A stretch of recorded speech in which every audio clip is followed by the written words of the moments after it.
Chapter 157. Lin Pingchao's face was so gloomy that it was scary. He had a good plan for Lin Momo, but Qin Haodong came out of nowhere and made his plan fail. Although his heart was full of hatred, he did not lose his mind. He asked, "Did you get in touch with Xuanbang?" Normally, with the strength of the Xue family in the capital and Xuanbang's character, even without their help, they should have done something to Lin Momo. However, after it happened, Xuanbang seemed to evaporate in the air, and there was no more news, which made him feel very strange. I got in touch, but he only said one sentence. He asked me not to bother him anymore, and then he hung up the phone. Speaking of this, Zhang Xiuying angrily scolded, "What a heartless white-eyed wolf. He turned his back on us. It's not the time to ask us to help him." Lin Pingchao turned around twice on the ground, full of doubts. Xuanbang's reaction was absolutely abnormal, but he could not figure out what had happened. But he had a hunch that it must have something to do with Qin Haodong. No, Qin Haodong was a stumbling block. He must be removed or he could not touch Lin Momo at all. Zhang Xiuying said, "Son, you are so smart. You must help me get revenge. Find a way to deal with Qin Haodong." "Don't worry, Mom, I'll find a way," Lin Pingchao said. At this time Lin Zhigao, who had been silent all the time, said, "Son, it will be your grandpa's 80th birthday in 3 days. You must deal with Qin Haodong before that or he will make some trouble." Lin Pingchao said gloomily, "I know, I won't let him live well." The next morning Lin's group went to work as usual. Lin Pingchao stepped to the Human Resources Department and went directly into the office of the Deputy Minister, Guo Xiaomei. "Oh, Brother Pingchao, what brings you here?" As soon as he entered the door, a coquettish woman came up to him. She not only took Lin Pingchao's arm, but also showed her deep cleavage in front of him. This woman was Guo Xiaomei. She was in her early 30s, but she liked to pretend to be young and called Lin Pingchao brother. She was somewhat beautiful, and her ability to please men was first class. She was also one of Zhao Zhongqin's lovers. Zhao was fascinated by this woman. He tried his best for her, and with the help of Lin Zhigao and his son, Guo Xiaomei became the Deputy Minister of the Human Resources Department. "Nothing, I just came to have a look," Lin Pingchao said, shaking off Guo Xiaomei's arm without a trace. Although he was lecherous, he was not interested in such a slut. He sat on the sofa and asked, "Xiaomei, how's work? Is it?" Guo Xiaomei sat next to Lin Pingchao again and said in a sweet voice, "Thanks for your concern, Brother Pingchao." Xiaomei, Guo's eyes lit. "Oh, Guo Xiaomei, Guo Haolin." She, Pingchao, and Guo was the Deputy Minister. "Ha, I, Lin, I, ha, I, and I, Pingchao." The Deputy Minister was just an empty shell. She had no power, so she had been coveting the position of minister for a long time. Lin Pingchao looked at her and said, "As long as you do one thing for me, I'll make you the minister in a few days. You know, I'm the only grandson of the old man. I'll be the president in the future." "Of course. Everyone knows you're much better than Lin Momo. You'll be the president of the group sooner or later." After flattering him, Guo Xiaomei asked, "Pingchao, what do you need me to do? As long as you say the word, no matter if it's a mountain of swords or a sea of flames, this little sister will do it for you." Lin Pingchao said, "You're one of us. I won't hide anything from you. There's a healthcare doctor called Qin Haodong in the group. He's annoying and I don't like him. As long as you can make him stay there for a few days, the position of the Human Resources Department will be yours." "That's easy. It's just a little doctor. I'm good at this kind of thing. And my cousin just became the deputy captain of the crime squad these days. As long as I say the word, I can make this guy stay there for a year or half a year." Guo Xiaomei looked excited. But she suddenly realized something when she was halfway through. She asked, "Brother Pingchao, do you think this man is the president's boyfriend?" Since the last meeting of the board of directors, the relationship between Lin Momo and Qin Haodong had been publicly reported by the media. It was no longer a secret in the whole group. "Yes, he's the one." That's not good, is it?" Guo Xiaomei was still a little scared. "What? Do you expect Lin Momo to promote you to be the minister?" Lin Pingchao said, "Don't forget you're with us and Manager Zhao. No matter how you please Lin Momo, she'll see you as a thorn in her side. And it won't be long before I become the president. Why do you care about her?" Guo Xiaomei hesitated for a moment. It was true. She could only rely on Lin Pingchao now. She couldn't count on Lin Momo. Thinking of this, she said, "Well, I'll do it. Don't forget your promise." "Don't worry. I always keep my word. As long as you do it well, I'll definitely arrange you to be the minister." Lin Pingchao didn't stay any longer. He left Guo Xiaomei's office with a sneer on his face. He knew Guo Xiaomei very well. This woman had climbed into many men's bed with her body. She had a deep relationship with both the police and the underworld. So Guo Xiaomei was the most suitable person to mess with Qin Haodong.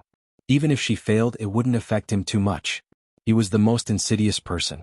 Although he hated Qin Haodong to the extreme, he wouldn't confront him until the last moment. After seeing Lin Pingqiao off, Guo Xiaomei thought about it. The best way to send Qin Haodong to prison was to seduce him, and then ruin his reputation in the whole group. Then she would complain to her cousin. That way, Qin Haodong could stay in prison for at least 2 or 3 years. Thinking of this, Guo Xiaomei left the office and rushed to the infirmary.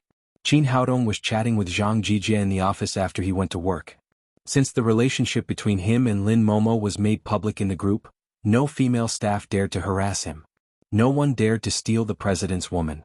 Even if there were a few people who came to see the doctor, they left after seeing the patient. So the infirmary suddenly became empty. Zhang Jijie was in good health since he took Qin Haodong's physique-improving pill. He was full of gratitude and respect for Qin Haodong. He came to the office early every day and prepared tea and fruit plates for him. After chatting with Zhang Jijie for a while, Qin Haodong's phone rang. He took a look and found it was Nailan Wuxia. After answering the phone, he asked, "Officer, is there another case?" "Who said that? Can't I call you if there is no case?" Nailan Wuxia said with a little dissatisfaction, "I'm off duty today. I'll treat you to lunch at noon. Do you have time?" "It's rare for Captain Nailan to treat me, but it's still a little early. I can't just leave work. Besides, the restaurant hasn't opened yet." Nailan Wuxia said, "Then I'll go to you. We'll leave together at noon." "Okay, I'm in the infirmary of Lin's group. Just come here." Guo Xiaomei thought about her plan in front of the infirmary, then pushed the door and walked in. At this time, Qin Haodong just hung up the phone. Relying on Zhao Zhongchen and Lin Zhigao, she was used to being arrogant in the group. She strode to Qin Haodong and Zhang Jijie, raised her chin and asked, "Who is Qin Haodong?" "I am." Qin Haodong keenly felt the hostility from this woman. He looked at her and said, "Big sister, what can I do for you?" "What were you calling big sister?" Women always paid attention to their age, especially women like Guo Xiaomei who depended on their looks. So Qin Haodong's words seemed to hit her nerve. She immediately opened her eyes wide and shouted, "Sorry, I shouldn't have called you big sister." Qin Haodong looked at Guo Xiaomei and said very seriously, "Hello, miss." Zhang Jijie just drank a mouthful of jasmine tea. After hearing Qin Haodong's words, he couldn't help but spit it all on Guo Xiaomei. But the position was a little too awkward. It just sprayed under Guo Xiaomei's lower abdomen. She looked like she had peed in her dress. The funniest thing was that there was a golden jasmine flower right there. Guo Xiaomei immediately screamed, "Asshole, my dress was made by a French designer. It's more than 10,000 yuan. You pay me?" Zhang Jijie always behaved with his tail between his legs in the company. He didn't dare to offend anyone.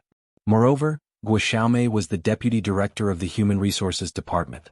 There were many people above her, so he always fawned on her. Now he was scared when he heard the dress was more than 10,000 yuan. His monthly salary was only a few thousand yuan. It would take him 2 or 3 months to pay for it even if he didn't eat or drink. Qin Haodong said carelessly, "A dress is more than 10,000 yuan. Are you blackmailing me? You can tell whoever you want. We won't keep you company." Guo Xiaomei was furious, but she suddenly remembered the purpose of her visit today. She wanted to frame Qin Haodong for molesting her, but she didn't expect that she would be led into a ditch after a few words, and now she was like this. She took a deep breath and calmed down. Then she said to Zhang Jijie, "You get out. Didn't you ask me to pay for the dress? Why did you ask me to get out?" Zhang Jijie asked in surprise. "You get out. I don't need you to pay for it." Guo Xiaomei knew what was important and what was not. Besides, the dress she was wearing was a fake one that she bought on Taobao for a few hundred yuan. The price of more than 10,000 was just for show. "Well, I'm out. You guys talk." Zhang Jijie turned around and was about to leave. "Wait." Qin Haodong stopped him and said, "Dr. Zhang, you'd better stay. If there are only 2 of us, my reputation will be damaged if there is a scandal." Guo Xiaomei screamed like a cat whose tail was stepped on after he said that. "What did you say?" "I'm a woman. I'm the one who will suffer losses, okay?" Qin Haodong shook his head and said disdainfully, "There are many kinds of women. A woman like you will affect my reputation if I'm with you." He wasn't joking. He felt the breath of at least a dozen men on Guo Xiaomei since he entered the door. Needless to say, he knew how messy the woman's private life was. Guo Xiaomei was angry, but she couldn't do anything to Qin Haodong. She turned around and said to Zhang Jijia, "Are you going out or not? You have to pay for my dress. I'd better stay for Dr. Qin's innocence." Chapter 158. Guo didn't expect that Zhang Jijia would choose to stand with Qin Haodong. She said angrily, "Fatty Zhang, how dare you not listen to me? Believe it or not, I'll kick you out tomorrow." Since he had made the choice, Zhang Jijia was still very firm. He said, "I can't leave if Dr. Qin doesn't let me." "Well, Fatty Zhang, you don't want to leave, do you? Just wait for me." Guo was so angry that she gritted her teeth, but there was nothing she could do. She turned to Qin Haodong and said, "I don't feel well. Give me a massage." She had made up her mind that as long as Qin Haodong's hands were on her body, she would immediately cry out that Qin Haodong was molesting her. Although Fatty Zhang was in front of her, her cousin was the deputy captain of the crime squad. He would definitely help her. But Qin Haodong seemed to see through her mind. He said very directly, "Who are you? Why should I do it when you want me to?" Guo almost choked and cried, You are the healthcare doctor of the group and I am an employee of the group. Shouldn't you give me a massage?" "I'm the healthcare doctor, yes, but not everyone can give me a massage." Qin Haodong looked at Guo from head to toe and said with disdain, "Your eyelids are cut, the corners of your eyes are open, the bridge of your nose is raised, your lips are tattooed, your breasts are big, but they are all silicone, and your butt is padded. You want me to give you a massage with your fake body? What if I break it? You want me to pay for it? Do you think I'm stupid? Bastard, I'm going to kill you." Seeing that Qin Haodong exposed all her secrets, Guo couldn't control her emotions anymore. She rushed to him like a crazy woman. Qin Haodong couldn't let such a crazy woman touch him. He flicked a melon seed in his hand on Guo knee. Guo felt her knee was weak and she lost her balance. She fell face down. Because she rushed too fast, the fall was hard enough. When she got up again, her face was covered with blood. Her raised nose was crooked and 2 teeth were out. She looked like a devil. "Bastard, just you wait. I won't forgive you." Although she didn't even touch Qin Haodong's clothes, she had achieved her goal of self-harm.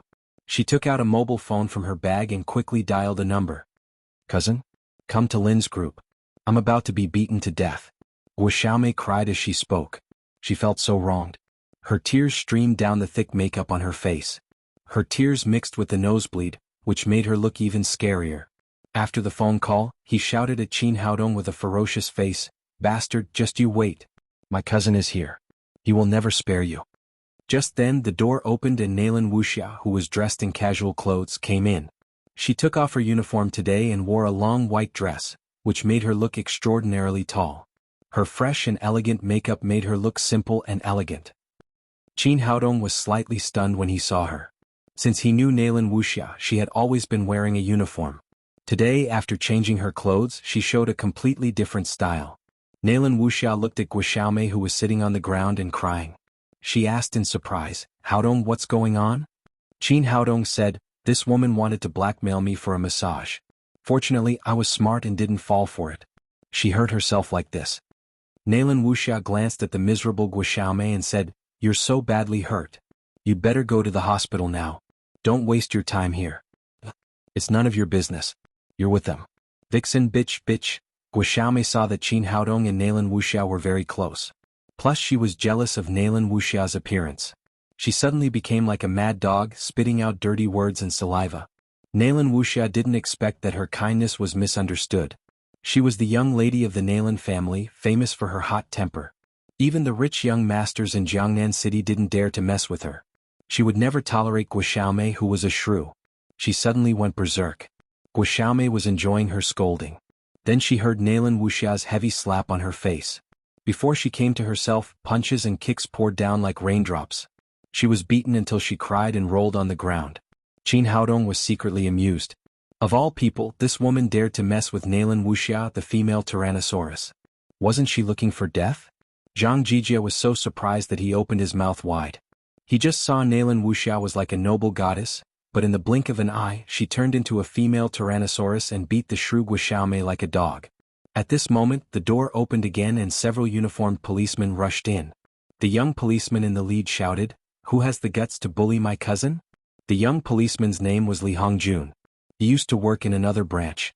This time, after Nailin Wuxia was promoted to captain, there was a vacant position for the deputy captain. He tried his best and used a lot of connections to finally become the deputy captain of the crime squad.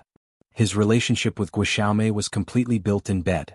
He just received a call that Guo Xiaomei was bullied, so he immediately came to support her. He didn't expect to see such a scene as soon as he came in. At this time, Nalan Wuxia was also tired.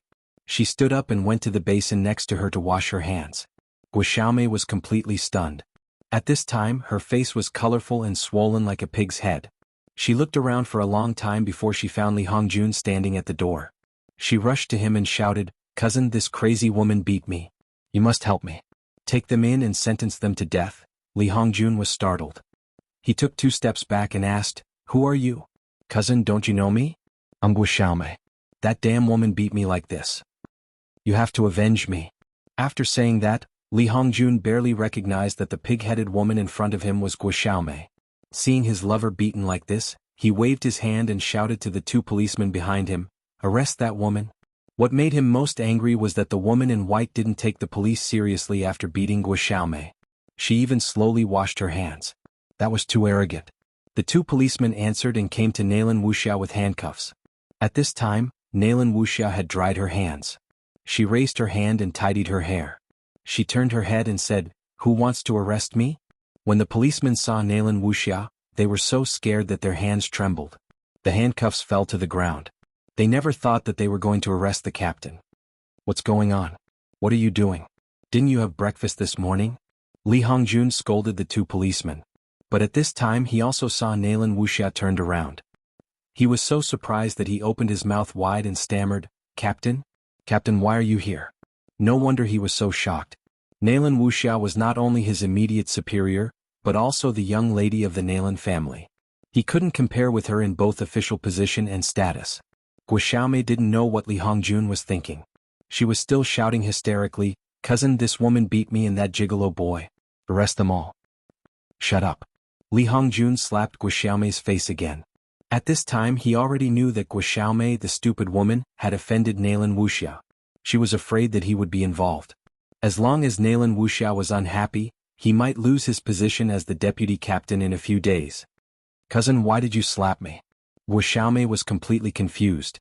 She had just been beaten like a dog by Nalan Wuxia. She finally got her support, but she was slapped again. Li Hongjun shouted in annoyance, "Idiot, don't you know this is Captain Nalan of the crime squad? Apologize to me now." Guo Xiaomei was confused. How could she apologize when she was beaten like this? Li Hongjun slapped her again and said, "Didn't you hear what I said? Apologize now." Guo Xiaomei realized that she had offended someone she couldn't afford to offend. She said with grievance, "Miss Nalan, I'm sorry." Nalan Wuxia just watched quietly and said nothing. Li Hongjun understood that she was not satisfied, so he quickly said, "And this gentleman?" Guo Xiaomei looked at Qin Haodong with a complicated expression. She had planned to send this man to jail by pretending to molest him. She didn't expect things would turn out like this. She regretted it so much. She shouldn't have listened to Lin Pingqiao. But it was too late to regret now. She could only lower her head and apologize again. "Dr. Qin, I'm sorry." Qin Haodong said with a smile, "It's okay. Be careful when you walk in the future.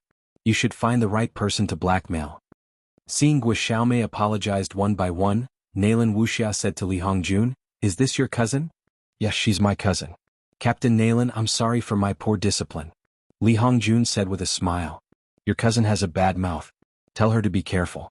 Li Hongjun said, "Got it, Captain. She won't do it again." "All right, take her away." Nalan Wuxia waved her hand and said, "Thank you, Captain." Li Hongjun said and left the infirmary with Guo Xiaomei. They hurried to the nearby hospital. After they left, Nalan Wuxia said to Qin Haodong, "What happened? Who is this woman?"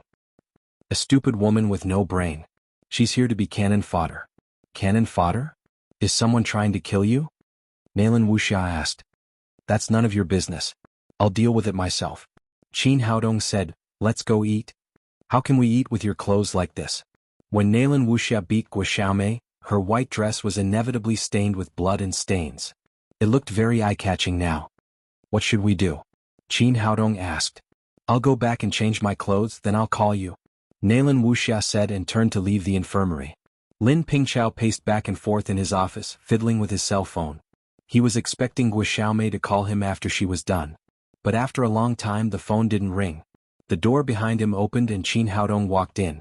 Lin Pingxiao looked back and saw Qin Haodong. He was a little surprised at first and then said, "Why are you here?" Qin Haodong closed the door and said, "Why can't I be here? Do you think you can kill me with a stupid woman?" Lin Pingxiao said, "I don't know what you're talking about." Qin Haodong said, "All right, don't pretend. We all know something. I don't believe you didn't find Gua Xiaomei." Chapter 159. As soon as he finished, he felt a sharp pain on his face. He was slapped by Qin Haodong and fell to the ground. After that, Qin Haodong squatted down and said with a smile, "You're really stupid. I'm not a policeman. Why do I need evidence? I can beat you myself." "What are you going to do? I tell you, this is Lin's group. Don't mess around." Looking at the smiling Qin Haodong, Lin Pingxiao had a kind of fear from the bottom of his heart. He said and stepped back. "What am I going to do? It seems that you don't understand." Qin Haodong raised his hand and slapped Lin Pingxiao's face again. The crisp sound of slap resounded through the whole room. "Boy, how dare you hit me again." Because he worked in the group, Lin Pingxiao did not bring bodyguards. He shouted desperately to the door, "Security? Security?" After he shouted, the door opened and 2 security guards of Lin's group rushed in immediately. Seeing the security guards, Lin Pingxiao immediately became spirited. Qin Haodong shouted, "He dared to hit me. Catch him quickly." The 2 security guards did not move, but turned to Qin Haodong and said, "Mr. Qin, what can we do?" Now the security guards of Lin's group were trained by Saber, and they absolutely obeyed Qin Haodong. Qin Haodong said, "This guy always moves. It's not fun to hit him. Press him down for me." "Yes." The 2 security guards answered and immediately rushed to grab Lin Pingxiao. They pressed his body and could not move anymore. "What are you doing? Are you crazy? I'm a director of Lin's group. Let me go." Lin Pingxiao yelled crazily, but the 2 security guards ignored him and still held him down. "Master Lin, it's useless even if you shout yourself hoarse. Just enjoy it," Qin Haodong said and moved his body. Then he began to punch and kick Lin Pingxiao with left uppercuts, left swings and right swings. The method he used was very special. Every punch on Lin Pingxiao's body would bring a burst of pain, but it did not leave a trace. 5 minutes later, Lin Pingxiao was beaten to death, crying for his parents. Finally, Qin Haodong stopped. He patted his already numb cheek and said, "Recently, you have been making trouble for Momo again and again. It would have been fine if you had used the means of fair competition, but you always like to use this kind of dirty tricks. I'm just teaching you a lesson today. I won't let you off so easily in the future." Lin Pingxiao's eyes were burning with anger. He shouted crazily, "Qin Haodong, you're committing a crime. Wait and see, I'll have you arrested." Qin Haodong smiled and said, "Young Master Lin, didn't you just say that everything needs evidence? You need evidence to say that I hit you." After that, he said to the 2 security guards, "Did you see me hit someone?" The 2 security guards were very cooperative. They shook their heads in unison. "No, Mr. Qin has been happily chatting with Mr. Lin. Did you hear that? No one saw me hit you." Qin Haodong had enough of teasing Lin Pingxiao. He waved his hand to the 2 security guards and said, "Let's go." Seeing Qin Haodong left the room, Lin Pingxiao grabbed the cup on the table and smashed it on the ground, venting his anger. He was the young master of the Lin family, but he was beaten like a dog without any chance to resist. "Bastard, do you think that's enough? I'll send you to prison." In his view, Qin Haodong had just beaten him so fiercely that there must be a lot of traces left. So he took out his mobile phone to take photos to fix the evidence, and then let the police arrest Qin Haodong. But when he took out his mobile phone, he was dumbfounded. There was no trace of being beaten on his face. He tore off his clothes and his body was the same. His skin was as good as before without any bruises. What happened? What the hell was going on? He really couldn't understand why there was no bruise on his face when he was beaten so hard just now. But soon a grim smile appeared on his face. "Do you think that's enough? There are surveillance cameras in my room." Lin Pingxiao was a very cautious person. He had installed several hidden cameras in his office in case of accidents. Today they finally came in handy.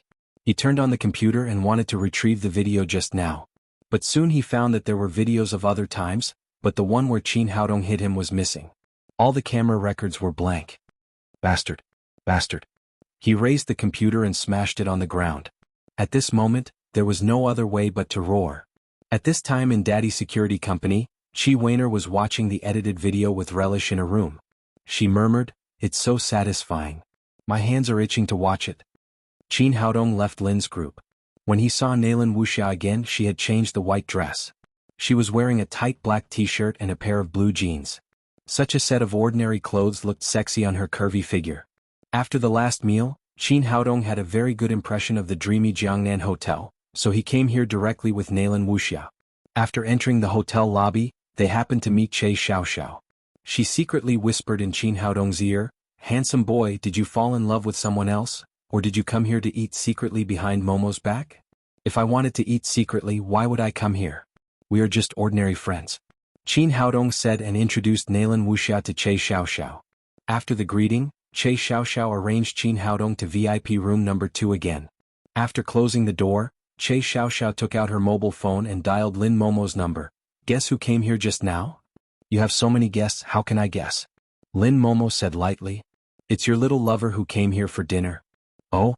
Lin Momo just responded and did not say anything more. "Don't you care at all? Aren't you curious about who he came with?" Che Xiaoxiao said. "It's just a meal. It doesn't matter who he goes with." "So generous? Don't say I didn't tell you that your little lover came with a beautiful woman. Not only is she beautiful, but her breasts are not smaller than yours at all. Aren't you afraid that something will happen between them?" Lin Momo said, "Don't worry about me. You'd better hurry up and find yourself a man." Che Xiaoxiao obviously did not want to let Lin Momo go. She asked again, "Are you really not jealous?" Lin Momo said, "Why should I be jealous? I just want to know that he is really good to me." "Your thinking is really avant-garde." Che Xiaoxiao said again, "By the way, did the young master of the Shui family trouble you again?" She still had some understanding of Shui Anbang's background. If he kept pestering Lin Momo, it would really be a little troublesome. Haodong has solved his problem. How did he solve it? Che Xiaoxiao asked in surprise. In her eyes, Qin Haodong was just an ordinary college student. She really couldn't figure out how he solved the problem of the young master of the Shui family. Lin Momo said, "He rushed back to the capital after teaching him a lesson. I guess he won't come back to Jiangnan in a short time." "That's amazing. I didn't know your little lover was so domineering." Che Xiaoxiao said so, but she was full of curiosity about Qin Haodong. He was the young master of the Shui family in the capital. How could he solve it so easily? In VIP room number 2, Nalan Wuxia admired the scenery outside the window and sighed, "This place is good." Qin Haodong said, "We have to find a better place to celebrate you becoming a captain." Nalan Wuxia said, "In fact, it doesn't matter. Whether it's the captain or the deputy captain, in my eyes, basically there is not much difference. Being a police officer is just my personal hobby." What she said was true. If she really wanted to be an official with the background of the Nalan family, she would have already been promoted. She would not be like now, step by step. Anyway, it's a good thing to be promoted. Qin Haodong clinked glasses with Nalan Wuxia and then drank it up. Nalan Wuxia's cheeks turned red after drinking a glass of wine. She looked at Qin Haodong and said, "I helped you teach that shrew a lesson today. Shouldn't you thank me?" Qin Haodong said, "Aren't we friends? I know you don't care about this. You don't care about others, but I care about you. You have to thank me. I said I would marry you, but you didn't agree." Qin Haodong laughed as he took out a small spirit-culturing pill from his pocket and gave it to Nalan Wuxia. "Since you have to thank me, this is for you." Nalan Wuxia took the spirit-culturing pill and asked, "What is this? Is it the one that my sister said you sold Maldini 10 million yuan for?" "That is called the physique-improving pill. Ordinary people can take it, but it doesn't have much effect on warriors.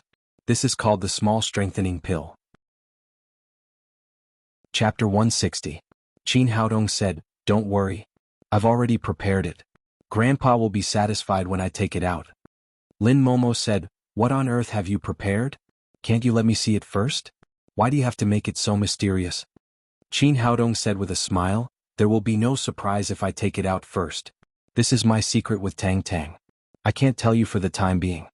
The little fellow followed and said, Yes, this is my secret with Papa. We can't tell others. We have to give Grandpa a surprise." Lin Momo rolled her eyes at Qin Haodong and said, "Well, I'll let you two play with each other. Let's see what you can do."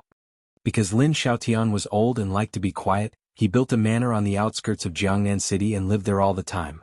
Although Qin Haodong and Lin Momo came very early, there were already guests coming to the manor when they arrived.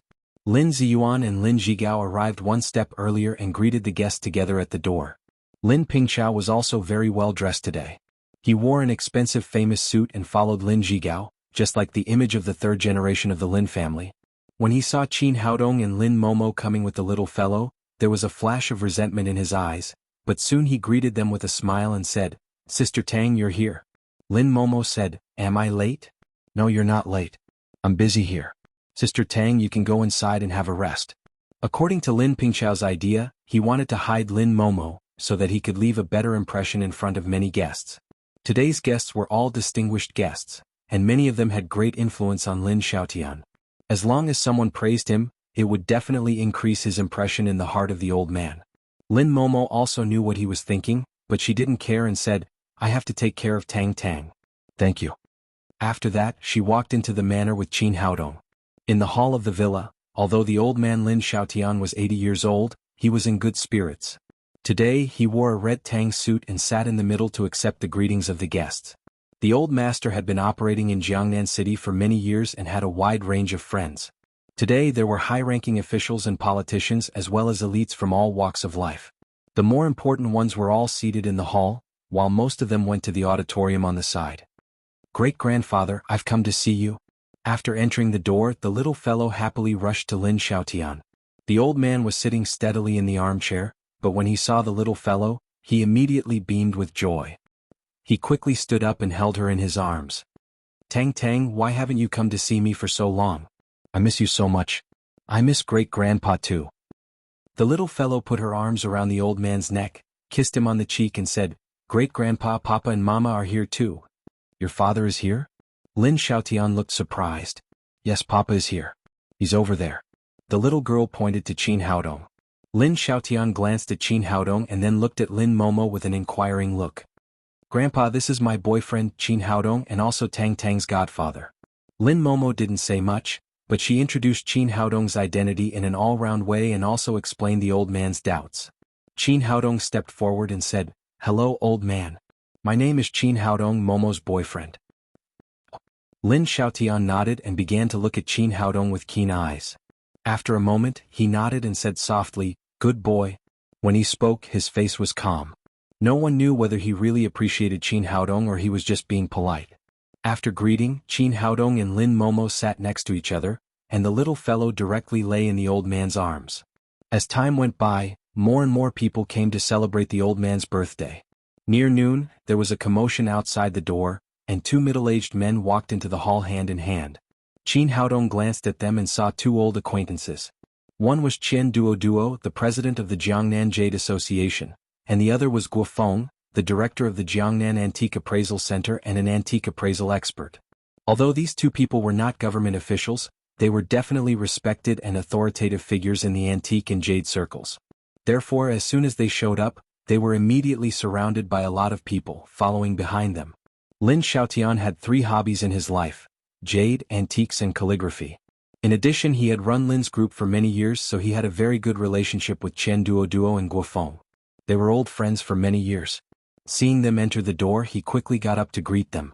After greeting the old man, Qian Duo and Guo Feng were just about to sit down, but they saw Qin Haodong sitting next to them. Qian Duo strode to Qin Haodong and said with a surprised face, "Dr. Qin, you are here too." Guo Feng also came up. After taking the Xuanda sensor back last time, he asked many experts to identify it again and finally confirmed that it was the real Xuanda sensor. Because of this, he admired Qin Haodong's ability to identify antiques.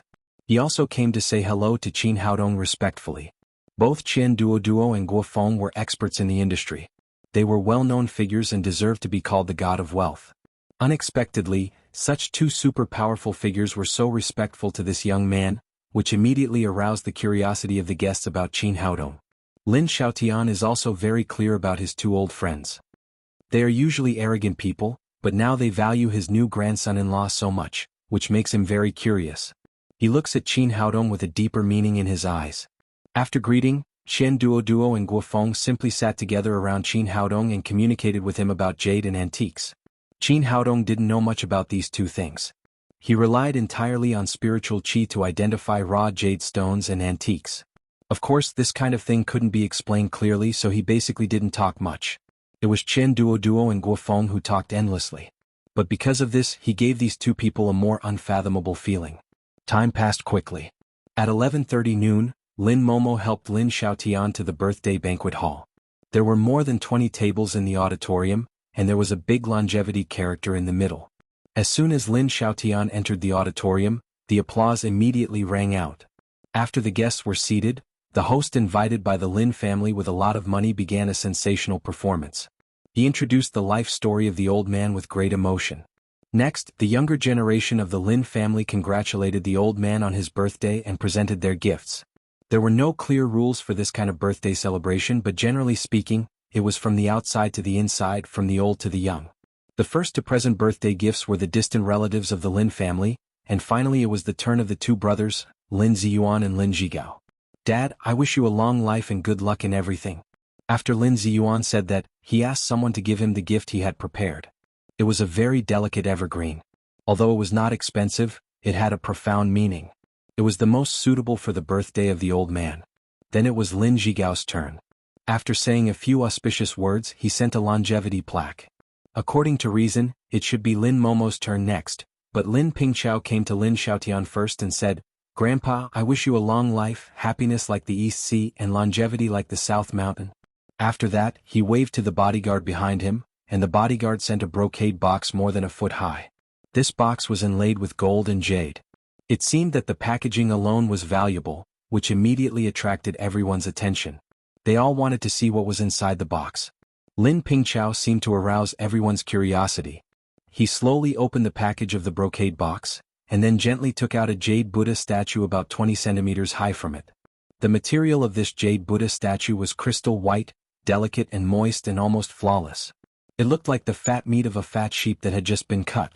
The luster was like condensed oil. At first glance, it was a valuable thing. "My God, mutton fat jade, this is high-grade mutton fat jade. It's not strange for mutton fat jade, but such a big mutton fat jade Buddha statue is valuable. He deserves to be the young master of the Lin family. He is really attentive to the old man's birthday. How much is such a jade Buddha statue?" Hearing the discussion around him, Lin Pingqiao's mouth showed a touch of pride. He held the jade Buddha statue in his hands and sent it to Lin Xiaotian. "Grandpa, it is said that jade can nourish people. If you put this jade Buddha statue in your bedroom, you will certainly live a long life." Lin Zhigao hurriedly followed and said, "Pingqiao has long remembered the old man's birthday. This is the jade Buddha statue he bought at the auction for 12 million yuan, in order to celebrate the old man's birthday." Lin Xiaotian liked jade and antiques most in his life. After seeing this mutton-fat jade Buddha statue, he immediately smiled and took it in his hand. After a while, he sighed and said, "Good thing. What a good thing. Pingqiao is really thoughtful." After that, he turned to Chen Duoduo next to him and said, "President Chen, what do you think of this jade Buddha statue?" Chen Duoduo was a leading figure in the jade industry in Jiangnan. He was an expert in jade appraisal. He took the jade Buddha statue in his hand and looked at it for 4 or 5 minutes. Then he said, "It's really good. It's a high-grade mutton-fat jade, and the carving is exquisite and lifelike. It's made by a famous master. If I look at it, the value of this jade Buddha statue should be between 20 million and 30 million yuan. Brother Lin can buy it for 12 million yuan. It's a big bargain." Lin Pingqiao said, "It was a small private auction at that time. Other people stopped bidding when they offered this price. Otherwise, I would buy it for Grandpa's birthday no matter how expensive it is." This guy was not only gloomy but also good at flattering. He unconsciously expressed his filial piety. After playing with the jade Buddha statue, Chen Duoduo did not return it to Lin Xiaotian. Instead, he handed it to Qin Haodong next to him and said, "Mr. Qin, please help me look at it and see if I've just identified it correctly." After that, everyone's eyes were focused on Qin Haodong. They didn't understand why this young man could make Chen Duoduo so respectful. He was the president of the Jade Association. Could it be that this young man's ability to identify jade was better than his? Qin Haodong took the jade and looked at it from top to bottom. Lin Pingqiao said proudly, "How about it? This jade Buddha of mine is passable, right?" His purpose today was to show off at the old man's birthday party and suppress Lin Momo, so he spent so much money. At the same time, he was very confident in this mutton-fat jade Buddha statue. He believed that it would be able to please the old man. Chapter 161. Qin Haodong's move shocked everyone, and some even jumped up in shock. No one understood what the young man was going to do. How could he do such a rude thing at the old man's birthday party? Not to mention others, even Lin Momo, who was sitting next to him, was shocked. Although she knew that Qin Haodong didn't like Lin Pingqiao, she didn't expect that he would be so reckless as to break his birthday gift. How could she explain it to her grandfather? Sure enough, Lin Xiaoyan's face was still with a faint smile, but now it was gone, and he looked at Qin Haodong coldly. Qian Duoduo was also extremely embarrassed. He gave the jade Buddha to Qin Haodong, but he didn't expect it to be broken into pieces.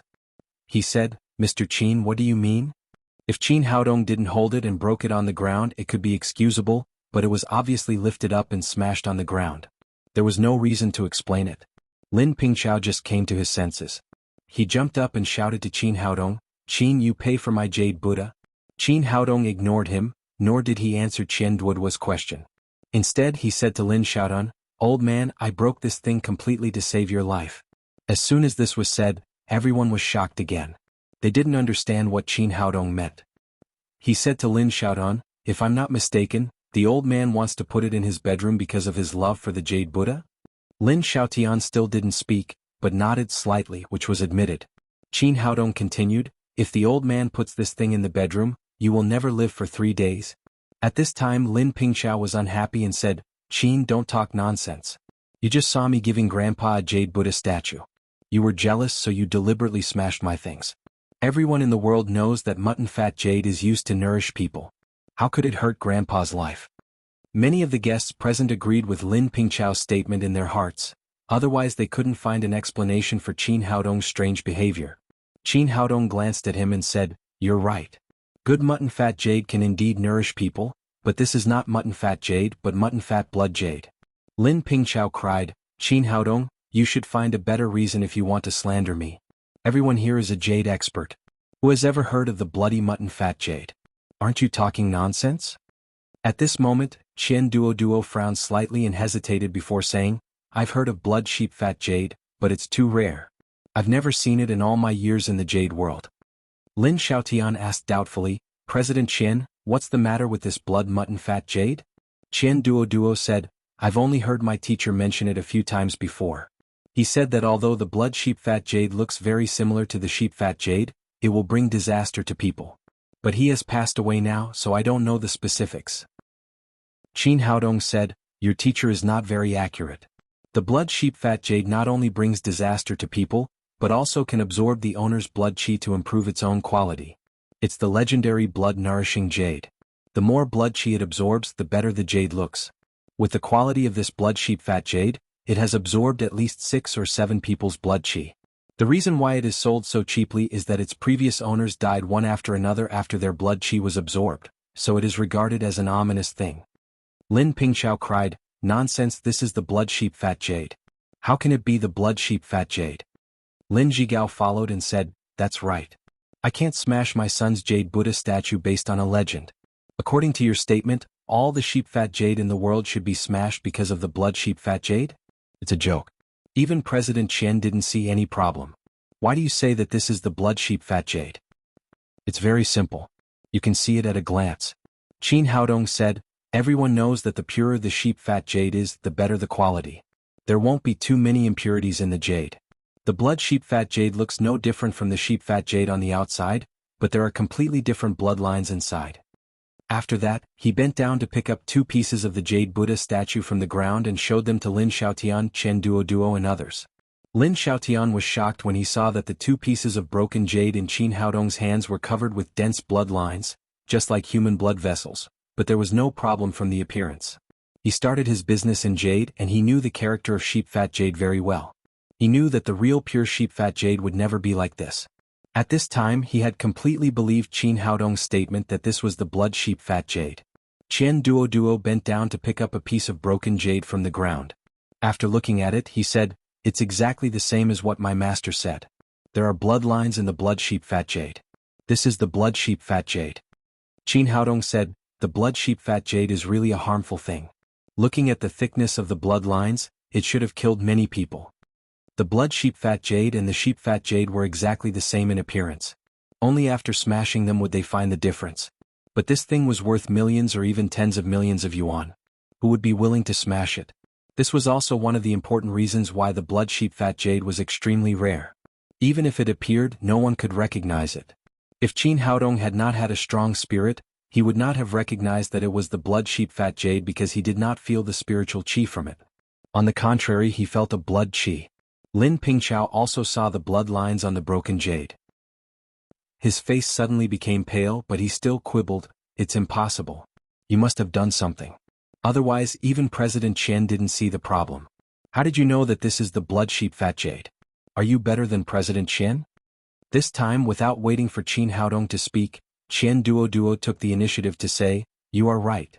Brother Qin's level of appreciation of jade is indeed far above mine." Guofeng, who had been silent all this time, said, "Mr. Qin really has a unique insight. Some time ago he found the long-lost Xuanda sensor in an iron sensor. I can't wait to see his insight." Seeing the two big men stand up for Qin Haodong, Lin Pingchao opened his mouth a few times, but he said nothing. The fact is there. The dazzling blood lines on the jade Buddha fragment prove to everyone that this is the blood sheep fat jade. Qin Haodong is right. Lin Xiaoyan's face became ugly. Today was his 80th birthday. If Qin Haodong had not discovered the secret of this blood sheep fat jade, he would have died in 3 days. He asked, "Haodong, what should we do with these broken blood sheep fat jade?" The old man's address to Qin Haodong at this time was much closer, with a trace of respect. At the same time, his words were equivalent to determining the nature of this jade Buddha, which was the blood sheep fat jade. Qin Haodong said, "This kind of harmful thing must be smashed and buried deep or it will harm others." Lin Xiaotian nodded, called 2 family members and said, "You go and get rid of these things. Remember to smash them into pieces and then bury them deep." The 2 family members nodded, collected all the jade pieces on the ground and then turned to go out. Seeing that the gift he bought with a lot of money was smashed into pieces by Qin Haodong, Lin Pingchao was so angry that he gnashed his teeth, but he knew that it was useless to deny it at this time, so he could only hurry up to remedy it. He quickly turned to Lin Xiaotian and said, "Grandpa, I really didn't know that this thing is blood sheep fat jade. If I knew, I would not dare to buy it as a birthday gift for you." Although Lin Xiaotian was just shocked, he also knew that it was not Lin Pingchao's intention. He waved his hand and said, "Forget it, I know you didn't mean it. Grandpa, I prepared 2 birthday gifts for you today. Although that thing was thrown away, I still have one." Lin Pingchao secretly rejoiced that he was well prepared, or he would really lose face today. He turned back and waved to the bodyguard, who immediately sent a painting tube. For the 80th birthday of the old man today, Lin Pingchao did make full preparation. Originally, he wanted to use the jade Buddha to get everyone's praise, and then make a climax with the painting in his hand. So the value of this painting was far higher than that of the jade Buddha. He bought it from a rich businessman in Hong Kong for 20 million. Of course, he didn't want to give the gift to the servant and put it away quietly. How could he show off in that way? So Lin Pingchao directly asked someone to move a table, and then carefully took out an ancient painting from the painting tube and slowly spread it on the table. "Grandpa, in order to congratulate you on your 80th birthday, this is the authentic work of Wu Daozi specially prepared by me. Please appreciate it." The guests present immediately became noisy again and began to talk about it. The authentic work of Wu Daozi. That is the art sage. This painting must be worth a lot of money, right? If it is really Wu Daozi, it is more than 1,300 years old. It is definitely a treasure in antiques. The old man Lin Xiaoyan's 3 hobbies were jade, antiques and calligraphy and painting. The gift prepared by Lin Pingchao was completely to his liking. But the jade was smashed just now. Now the remaining birthday gift was a combination of antiques and calligraphy and painting. It was really a good thing. He stood up, came to the table and began to seriously appreciate the ancient painting on the table. After watching quietly for 2 minutes, the hall became silent. The old man's face began to look better and better. The unhappiness brought by the blood sheep fat jade had slowly dissipated. "It's really good. This is the authentic work of Wu Daozi." The old man nodded with satisfaction and said. Qian Duo also came over and seriously appreciated the ancient painting. He also nodded and said, "This is the legendary 100 Lotus picture of Wu Daozi. After more than 1,000 years, it is still vivid. Only the art sage has this kind of skill. Laoguo, look at this painting quickly. Is this painting made by Wu Daozi?" Although Qian Duo also dabbled in antiques, his attainments were definitely not as good as Guofeng's, so he called him over. In terms of ancient paintings, the director of the Antique Appraisal Center was the authority. As an antique appraisal expert, Guofeng took his tools with him. First he took out a pair of white gloves and put them on. Then he took out a magnifying glass and began to look at it carefully. This time, after watching for 5 minutes, he slowly raised his head and said excitedly, "Authentic, this is absolutely authentic. The authentic work of Wu Daozi, the art sage." In the upper right corner of this ancient painting, there were 3 big characters, 100 Lotus picture, and Wu Daozi's personal seal was stamped below. There was no doubt that it was made by Wu Daozi in both the style and the age of the painting. Qian Duoduo was excited. He did not forget to turn back to Qin Haodong and said, "Mr. Qin, look at this painting." In the middle of his words he could not help but think of the jade Buddha that had just been smashed into pieces. He immediately stopped and did not dare to say anything. Chapter 162. Now the whole auditorium was in an uproar. No one understood what the young man was going to do. He had just smashed a jade Buddha statue, and now he tore the authentic work of Wu Daozi. How could he let people live? "Qin, I'll kill you." At this time Lin Pingchao's heart collapsed. The jade Buddha statue worth 12 million was smashed just now because it was blood mutton fat jade. But now the authentic work of Wu Daozi, which was bought for 20 million yuan, was torn. How could he not feel distressed? The strong anger made him lose his mind for a short time. He was about to rush to Qin Haodong with his teeth and claws. Fortunately he was stopped by Lin Zhigao and Lin Ziyuan. Lin Xiaoyin's face darkened again. He also felt that Qin Haodong had done too much. The key was that this was the authentic work of Wu Daozi. He had been looking for it for many years but he had not found it. Now his grandson sent it to him but it was torn in half. Guofeng looked at Qin Haodong in surprise and asked, "Dr. Qin, what do you mean? Is there something wrong with this painting?" Qin Haodong said calmly, "There is no big problem. It's just a fake painting. It's disrespectful to give it to the old man as a birthday gift today, so I tore it off." "Fake painting? Impossible. I have identified it. It is indeed the lotus painting left by Wu Daozi himself," Guofeng said incredulously.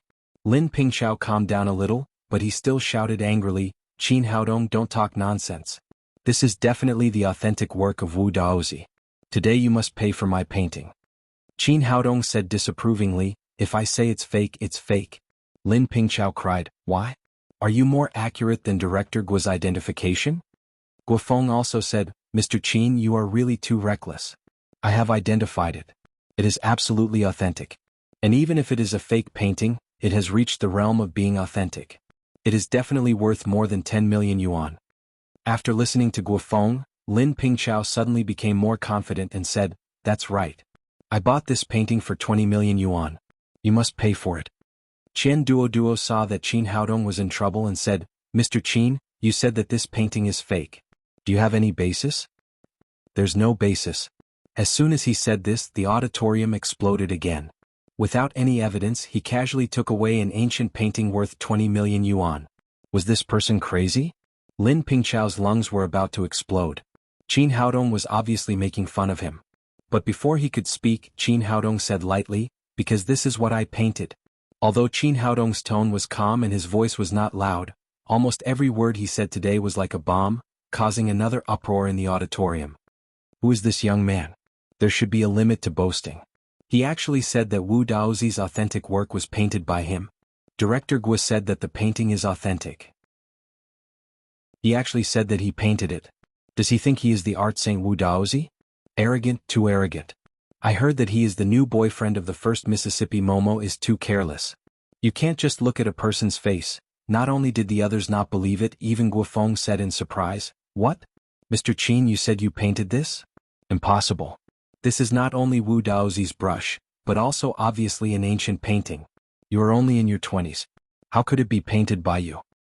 Qin Haodong, there should be a limit to boasting. If this painting is painted by you, I will not only not need you to pay, but also give you 20 million yuan. The reason why Lin Pingchao said this was that he was mad by Qin Haodong, and he wanted to trample on Qin Haodong's face. Now attacking Qin Haodong was equivalent to attacking Lin Momo. Qin Haodong said, "You don't believe it, right? Then I'll prove it to you now." He turned to Lin Xiaodan and said, "Old man, can I make a painting on the spot? It can be regarded as a birthday celebration for you." Lin Pingchao said, "Are you kidding? It will take a master a day or two to finish such a painting. Can Grandpa's birthday be delayed?" Qin Haodong said, "It's not so troublesome. It's only 5 or 8% to paint such a painting." "What? How is this possible?"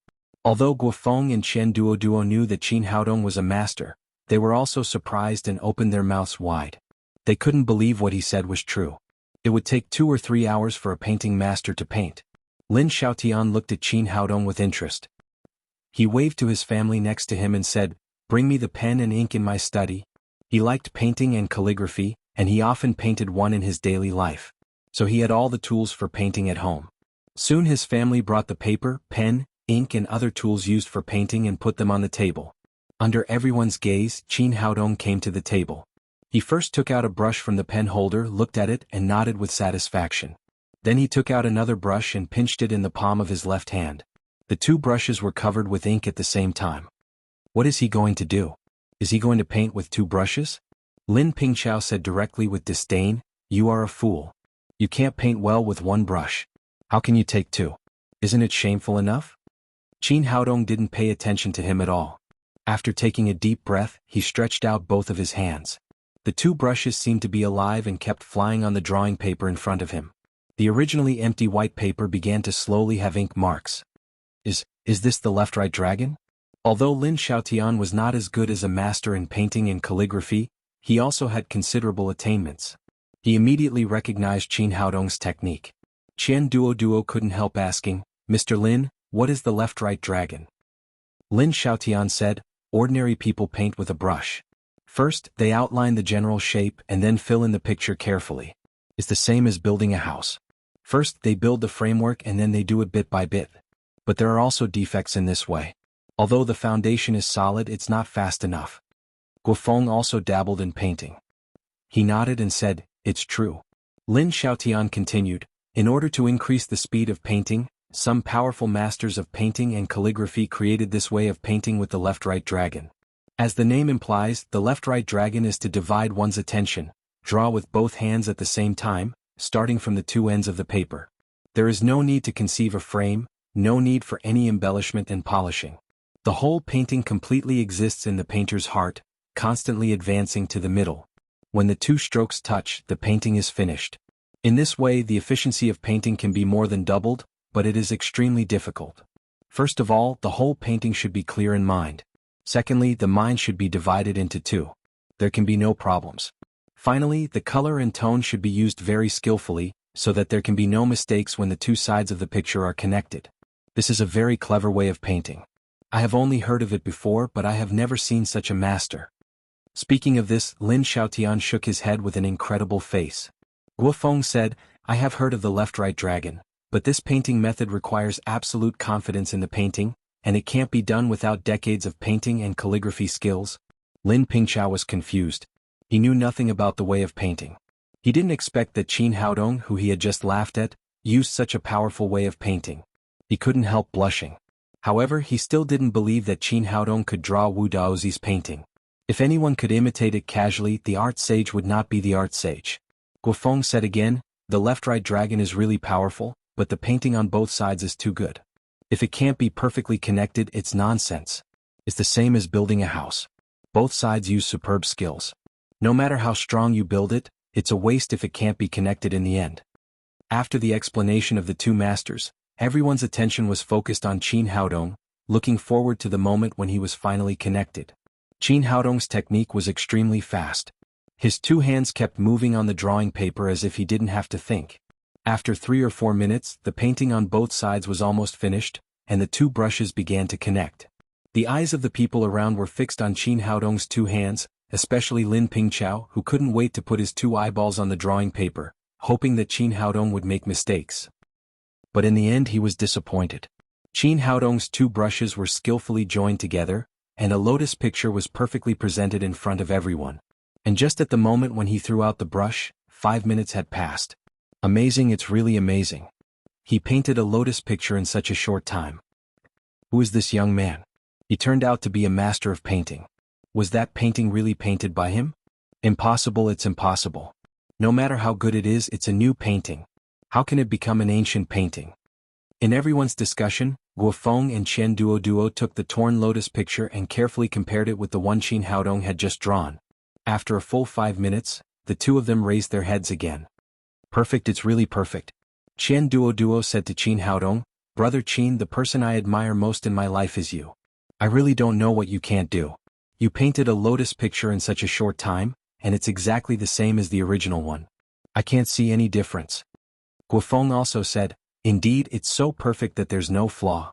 Lin Pingqiao cried, even if it's a good painting, it's not an ancient painting. The one I just drew is the authentic work of Wu Daozi. The two paintings can't be compared at all. Guofeng sighed and said, Yes, Mr. Qin, although I admire your painting skills, it can't prove that the painting was drawn by you. Not to mention anything else, you can see that the two pieces of paper are at least thousands of years apart, and the color of the ink, the newly painted painting is completely different from the ancient painting. Qin Haodong smiled and said, Don't worry, there's still the last procedure. In order to cultivate his mind and play life in the cultivation world, he had been a painter, a fortune teller, and even a beggar, so he was very proficient in these 3 ways and 9 streams of magic. Moreover, the way he made ancient paintings was not comparable to ordinary people at all. Emperor Greenwood could control all things of the wood attribute.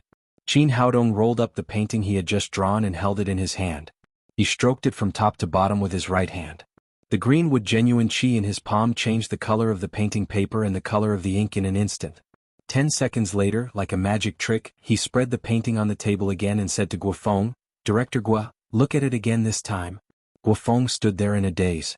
The lotus picture in front of him was exactly the same as the one he had just torn off. From the age of the painting paper to the color of the ink, there was no difference at all. If it weren't for the lotus picture that had just been torn off, he would have thought it was a dream. Chapter 163. When Guofeng raised his head again, Lin Pingqiao said eagerly, Director Gua, please tell everyone that this painting is fake.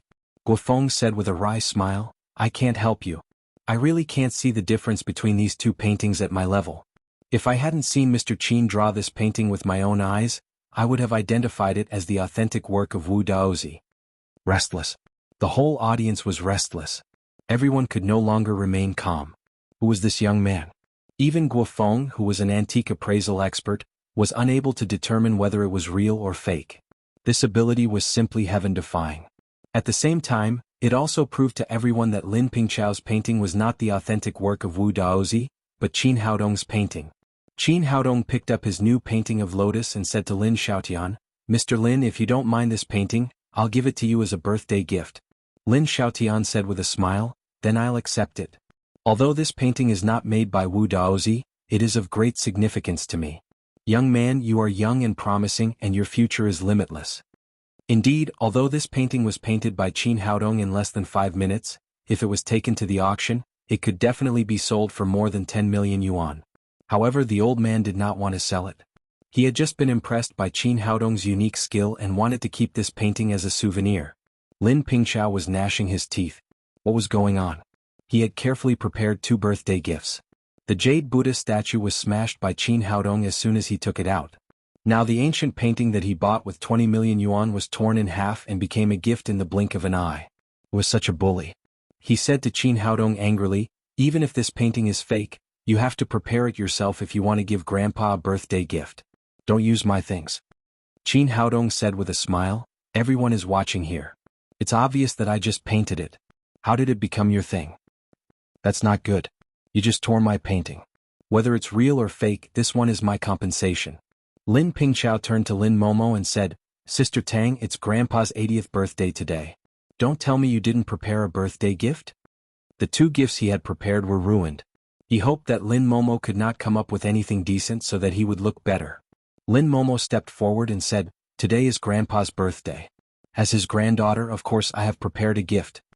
After that, she looked at Qin Haodong and said, Where are the gifts we prepared for Grandpa? Hurry up and take them out. At this time, everyone's eyes were focused on Qin Haodong. They were very curious about what good things this young man could prepare for the old man, who had ruined 2 gifts from Lin Pingqiao. Even Lin Xiaotian himself looked at Qin Haodong with burning eyes. The boyfriend found by his granddaughter really brought him too many surprises and shocks today. He wanted to see if he could have a shocking performance next. The gift has already been prepared. After that, Qin Haodong waved to the little fellow sitting next to him and said, Tang Tang, bring up the gift for great-grandpa. Coming, Papa. The little fellow was looking forward to this moment. After hearing Qin Haodong's call, she immediately ran to Lin Xiaotian with a big mahogany tray in her arms. The tray was covered with a big red cloth and no one knew what was under it. Great-grandpa, the gift is here. The little fellow cried as she ran, This is the gift that Papa, Mama, and I prepared for her grandpa. Her cute and innocent look caused the guests present to burst into laughter. At the same time, everyone was curious about what was under the red cloth. Lin Momo was also very curious about what gifts Qin Haodong and his daughter had prepared. She followed the little fellow to Lin Xiaotian, and then uncovered the red cloth on the tray. She suddenly froze there with a look of astonishment. Great-grandpa Tang Tang wishes you a long life. After that, the little fellow raised the tray with her two chubby little hands and sent it to Lin Xiaotian. Now everyone saw what was in the tray. After a slight shock, the audience burst into laughter. They saw a golden roast chicken in the mahogany tray. What's going on? It's the first time I've seen a roast chicken as a birthday gift. What's this young man doing? The gift wasn't given by that young man alone. Didn't you hear it just now? It's on behalf of the young lady of the Lin family. It's so embarrassing. A dignified CEO only prepared a roasted chicken as a birthday gift. Lin Pingchao's reaction was the most exaggerated. He laughed and said to Lin Momo, "Cousin, it's Grandpa's 80th birthday. You just gave him such a roast chicken. It's really funny. Can you be more stingy?" He finally caught a chance to turn over. He didn't want to let it go. He turned to Qin Haodong and said, "Boy, is your family doing cooked food? It's the first time I've seen a roast chicken as a gift in my 20s. Qin Haodong looked at him coldly and spat out 3 words, "You're blind." "Boy, who are you talking about?" Lin Pingchao cried with confidence, "Am I wrong? Everyone has seen it. If it's not a roast chicken, what is it?" Qin Haodong shook his head and said, "Anyway, your family is also a jewelry family. Grandpa Lin has been in the jewelry business all his life. I didn't expect that he would have such a blind grandson like you." Hearing this, everyone's attention was once again focused on the tray in the little fellow's hand. Could it be that there was something special in this roast chicken? At this time, Qian Duo and Grandpa Lin's faces changed. They looked at the roast chicken on the tray with a dignified expression. But Lin Pingchao didn't see anything unusual. He continued to cry, "Boy, don't play tricks. Do you think I haven't seen roast chicken? Stop it." Grandpa Lin glared at Lin Pingchao with dissatisfaction. Then he held the roast chicken in his hand with a hot face and murmured, "Wonderful, it's really wonderful. Simply wonderful." Grandpa, Lin Pingchao was a little dumbfounded. His grandpa had eaten all kinds of delicacies. How could he be so obsessed with a roast chicken? Qian Duo looked at the roast chicken excitedly and said, "Grandpa, can I have a look at it?" Of course. After Lin Xiaotian finished speaking, he reluctantly sent the roast chicken in his hand to Qian Duo. Qian Duo took it and looked at it over and over again. He looked at it as if he was appreciating a rare treasure. Many people under the stage were full of curiosity. What was wrong with these two people? Hadn't they eaten roast chicken? After admiring it for 2 minutes, Qian Duo said with admiration, "I have seen a lot of treasures for so many years, but I have never seen such a large piece of yellow jade, and the quality is so high. There are no impurities at all. In addition, the carving is amazing. At first glance, I can tell that it is made by a great master. A rare treasure coupled with a great master's work is absolutely a rare treasure, a rare treasure." After that, he carefully put the roast chicken back on the tray in front of Lin Xiaodan and said, "Grandpa Lin, you are so lucky to find such a good grandson-in-law. Yellow jade?"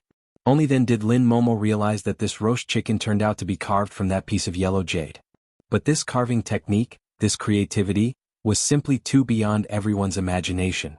No wonder everyone thought that this was just a roasted chicken. Only Qian Duo and Old Master Lin, who had dealt with jade for their entire lives, could barely recognize it. At this time, Qin Haodong took Lin Momo's hand and came to Lin Xiaotian and said, "Mr. Lin, yellow represents wealth. Yellow jadeite is called golden jadeite in our industry, and chicken means great luck. This jade chicken made of yellow jadeite is a gift prepared by me and Momo for your 80th birthday. I wish you good health and eternal wealth." At this time, the guests under the stage realized that this was not a real roast chicken, but a roast chicken made of precious yellow jade. Many of Grandpa Lin's relatives and friends were related to the jade industry. Naturally, they knew the value of yellow jade. With such a precious yellow jade and such a good idea, no wonder Qian Duo repeatedly marveled at this rare treasure. This was definitely the most precious birthday gift. "Oh my God, how much does such a big piece of yellow jade cost? I've been in the jade business for so many years, but I've never seen such a big piece of yellow jade. It's estimated that it will cost hundreds of millions. My God, who is this young man? How can he be so generous?" It's really a great honor for Grandpa Lin. Lin Pingchao was completely dumbfounded. Just now he was jumping and laughing at Qin Haodong. He didn't expect that in the end, he didn't see that this roast chicken was carved with yellow jade. As the 3rd generation of a jewelry family, it was really shameful. At this time old Master Lin was already beaming with joy. He said to Qin Haodong and Lin Momo, "This is the best gift I have ever received. You two are very thoughtful." There was another uproar under the stage. Grandpa Lin's words meant that he approved the marriage between Qin Haodong and Lin Momo. Guofeng stared at the roast chicken for a long time, and then said to Chen Duo, "Brother, how much is this roast chicken worth?" "So cute. I want to have one if I have a chance." Chen Duo said with a wry smile, "Brother, you really think too much. It's a blessing for us to have a look at such a rare treasure. How can we afford it?" "What, you can't afford it?" Guofeng showed a surprised look. As an expert in the antique industry he was extremely rich, at least hundreds of millions of assets, so when he bought Qin Haodong's Xuanda censer, he did not hesitate to take out 30 million yuan. Unexpectedly at this time, Chen Duo said that he could not afford this roast chicken. People under the stage were also curious. They had been guessing how much this roast chicken was worth, so they all looked at Chen Duo, expecting him to give an answer. Chen Duo carefully held the jadeite roast chicken in his hand again, and then said, "Not to mention anything else, the material of this jadeite roast chicken is definitely the best among the yellow jadeites. It has a bright color, is as smooth as grease and has no flaws. The value of the raw materials alone should be between 200 million and 300 million yuan. Now with such good creativity and knife skills, this jade collection will cost at least 400 million yuan. Brother, can you afford it?" This. Guofeng suddenly became embarrassed. If he sold all his assets he might have 400 million yuan, but in terms of liquidity he didn't even have 100 million yuan. The others were excited again. A birthday gift worth 400 million yuan, this was really a big deal. Chapter 164. Lin Pingqiao was really irritated. In order to please Lin Xiaotian and change his image in the old man's mind, he carefully prepared 2 gifts, but he did not expect that they were all ruined by Qin Haodong. Now it seemed that even if his 2 things were intact, they could not compare with the jade chicken sent by Lin Momo. The value was more than 10 times lower. In this way his position in the old man's mind would not change, on the contrary, it would not be as good as before. It was because of this that he decided to risk it all and shout. Lin Zhigao quickly stopped him and scolded, "Today is your grandfather's birthday. What are you shouting for? Is it fair or not?" Lin Pingqiao did not restrain himself at all, still shouting, "Unfair, this is unfair." Everyone became silent. Lin Xiaotian looked at Lin Pingqiao with a gloomy face and asked, "What do you think is unfair?" Lin Pingqiao said, "My cousin is the president of Lin's group, in charge of the whole group's resources. Of course she can choose all kinds of good things, so she can find such a high-quality yellow jade, and find such a skilled master to carve it. If I were the president of the group I would definitely prepare a better gift for Grandpa." After listening to his words, Lin Xiaotian's face eased a little and he said, "The value of the gift is not important. I know you have the filial piety. There is no fair or not." Many people thought that Lin Pingqiao would stop when it was good, but he said again, "Grandpa, this is unfair. I'm also a descendant of the Lin family, and I am the only male of the 3rd generation of the Lin family. In terms of age I am only 1 year younger than my cousin. In terms of education I am not inferior to her at all. In terms of ability I am not inferior to her. Why should she be the president? Why can't I be the president of the Lin family? How dare you?" Lin Xiaotian slapped the table and said angrily, "When it is your turn to talk about family affairs." Lin Pingqiao was extremely afraid of the old man, but today he made up his mind and cried, "Grandpa, I just want a fair competition. I just want to compete with Sister Tang to see who is more suitable to be the president of the Lin family." Lin Xiaotian was about to get angry. An old man in his 60s next to him said, "Elder brother, in fact Pingqiao is right. A few years ago he was still young and it doesn't matter if he is not the president. But now Pingqiao is old and there should be a fair competition." The old man who spoke was Lin Xiaotian's cousin Lin Xiaofeng. He was also a direct descendant of the Lin family and had a great say in the Lin family. Then another old man said, "That's right. I think Pingqiao is quite capable. We should give him a chance to show off." After that, the direct descendants of the Lin family, who were of the same generation as Lin Xiaotian, began to speak for Lin Pingqiao. Finally, an old man in his 80s stood up and said tremblingly, "Xiaotian, no matter what, Pingqiao is also a man of our Lin family. Although Momo is also good, she is a woman after all. She will get married sooner or later. I think you'd better give Pingqiao a chance at the right time." Lin Xiaotian could ignore what others said, but this old man was so senior that he had to call him 7th uncle. He was the only one in the previous generation of the Lin family. By now, he had seen that all this was planned by Lin Pingqiao, or there would not be so many people standing up on this occasion. Lin Xiaotian was suddenly in a dilemma. As the current master of the Lin family, he must be fair and just. Now so many people stood up to speak for Lin Pingqiao. If he did not listen, it would be arbitrary and unfair. If he forced him to change his mind, not only would the dignity of the master be offended, but it would also be unfair to Lin Momo, who had always been diligent. Just when he was in a dilemma, Lin Momo stood up and said, "Grandpa, I also hope to compete fairly with my cousin. If Ping Chao is really capable of being the president, I'm willing to quit." "All right then." Lin Xiaotian sighed. Lin Momo could take the initiative to propose a fair competition, which was totally sensible, which made it much easier for him to be the master of the family. He said to Lin Pingqiao, "How do you want to compete?" Lin Pingqiao was overjoyed when Lin Xiaotian agreed. What he did just now was not impulsive, but had been planned for a long time, including those elders of the Lin family who just spoke for him. They were all persuaded by him in advance, and some even sent very heavy gifts. Seeing that he had succeeded, he controlled his excitement and said, "Our Lin's group has always been mainly engaged in the jade industry. I hope that my cousin and I can open a store without relying on the strength of Lin's group. At that time, the one who makes the most profit will be the most suitable master of the Lin family." Lin Xiaofeng said, "Brother, this is a good idea. If you can run a jade store well, you can prove that you can lead the whole Linji group well." Lin Xiaotian turned to Lin Momo and said, "Momo, what do you think of this?" "I think it's good." Lin Momo agreed without hesitation. During this time, she had had enough of Lin Pingqiao's constant harassment. She hoped that she could completely cut off Lin Pingqiao's hope in this way.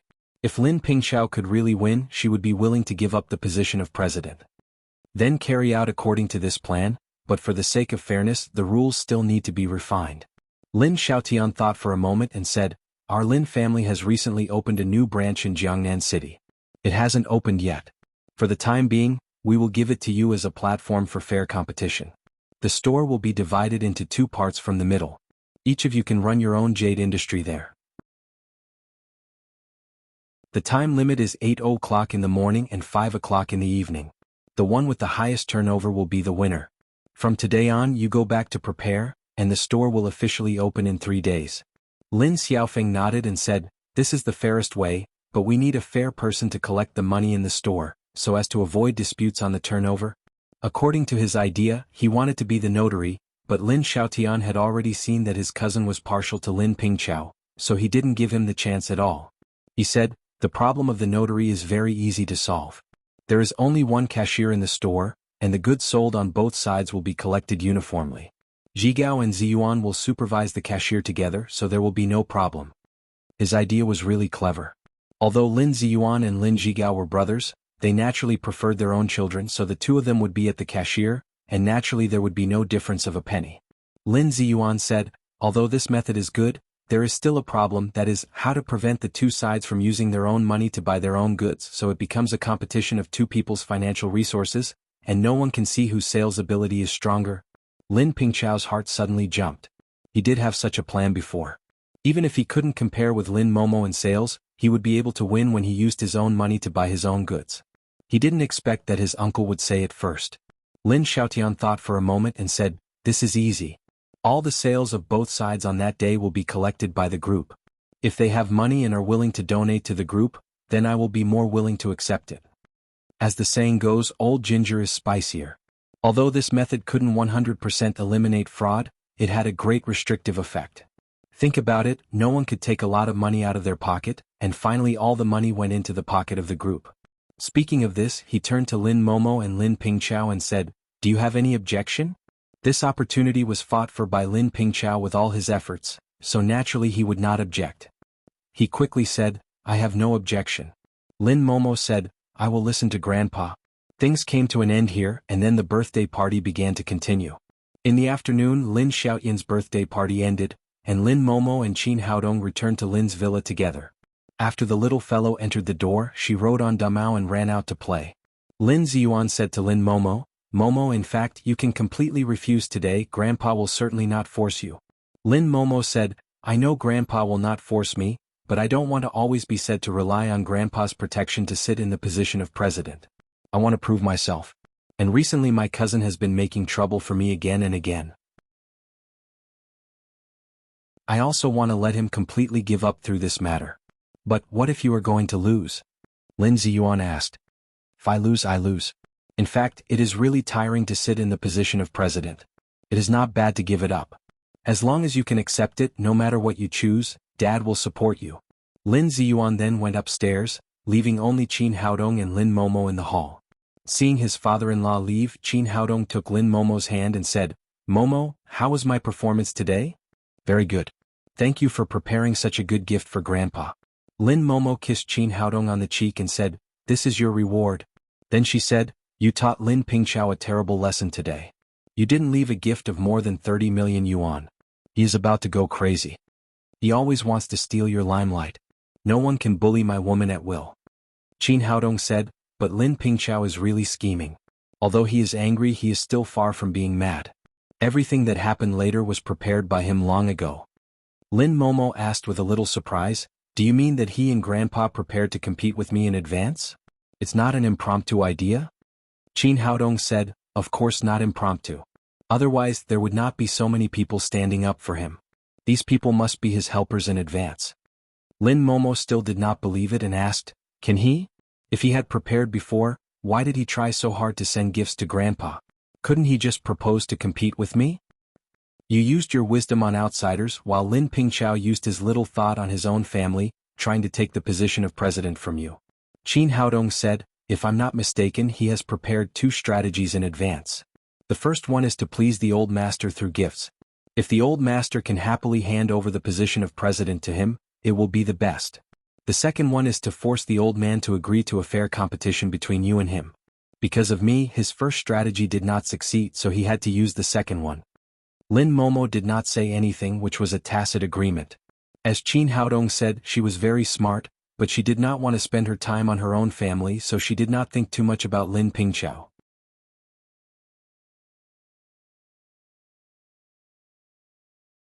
Chapter 165. Lin Momo said, Of course I want to win. No matter who the opponent is, it's not my character to admit defeat.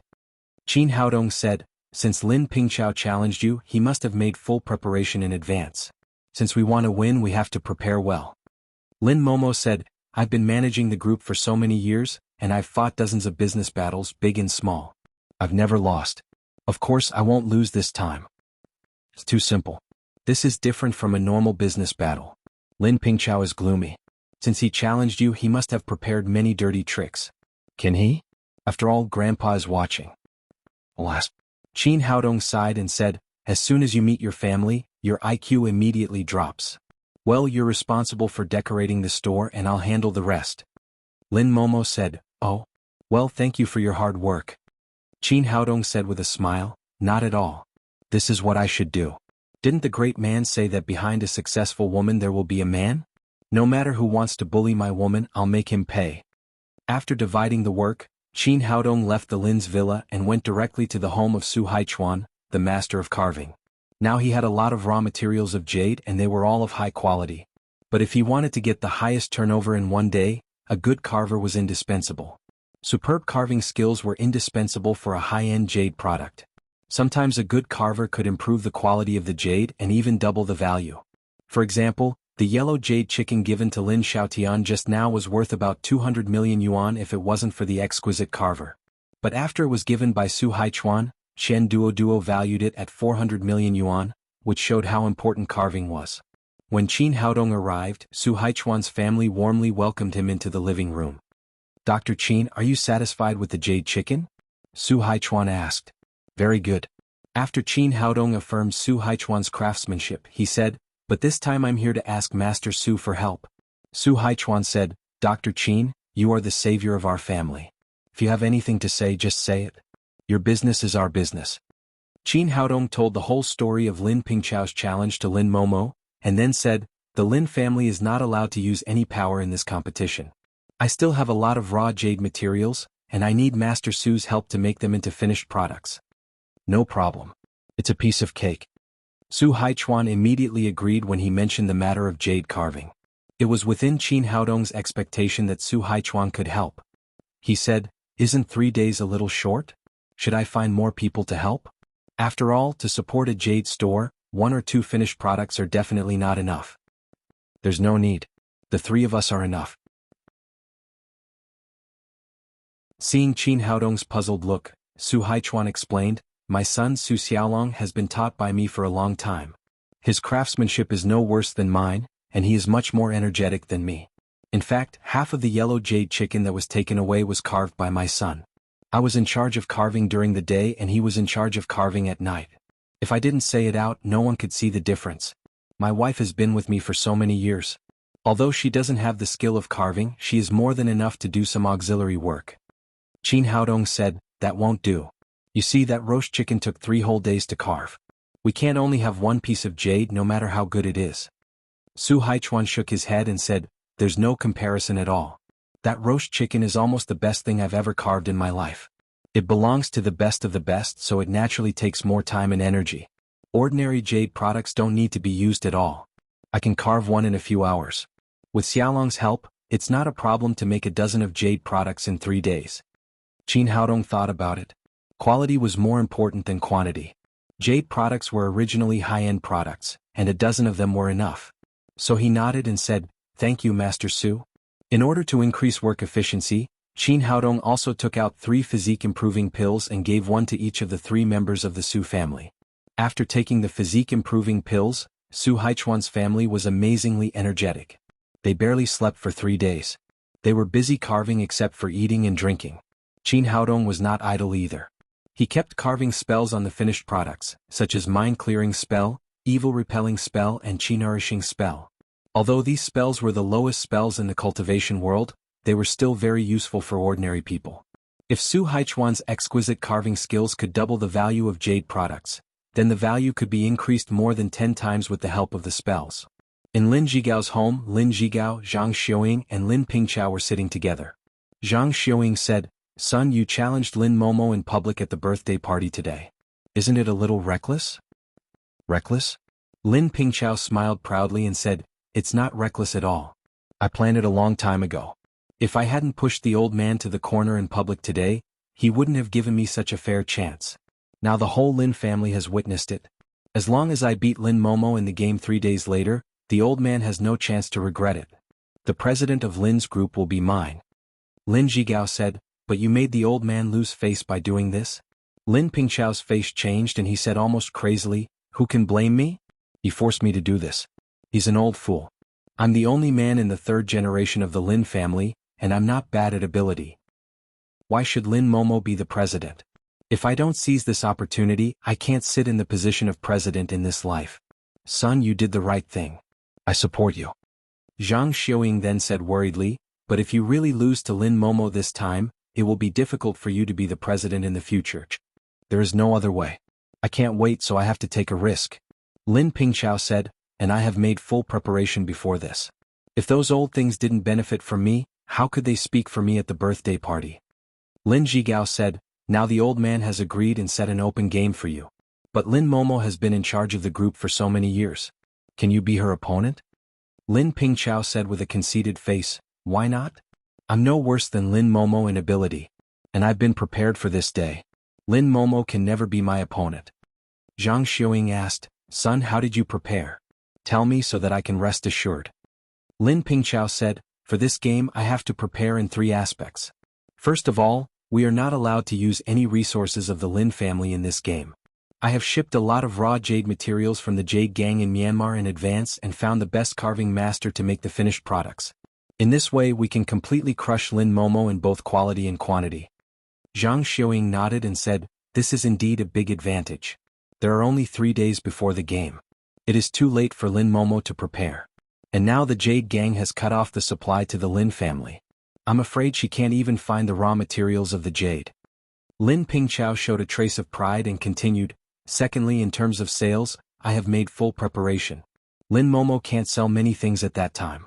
Finally, and most importantly, I have to prepare enough funds just in case. If Lin Momo's sales are really greater than ours, then we will spend all our money on it.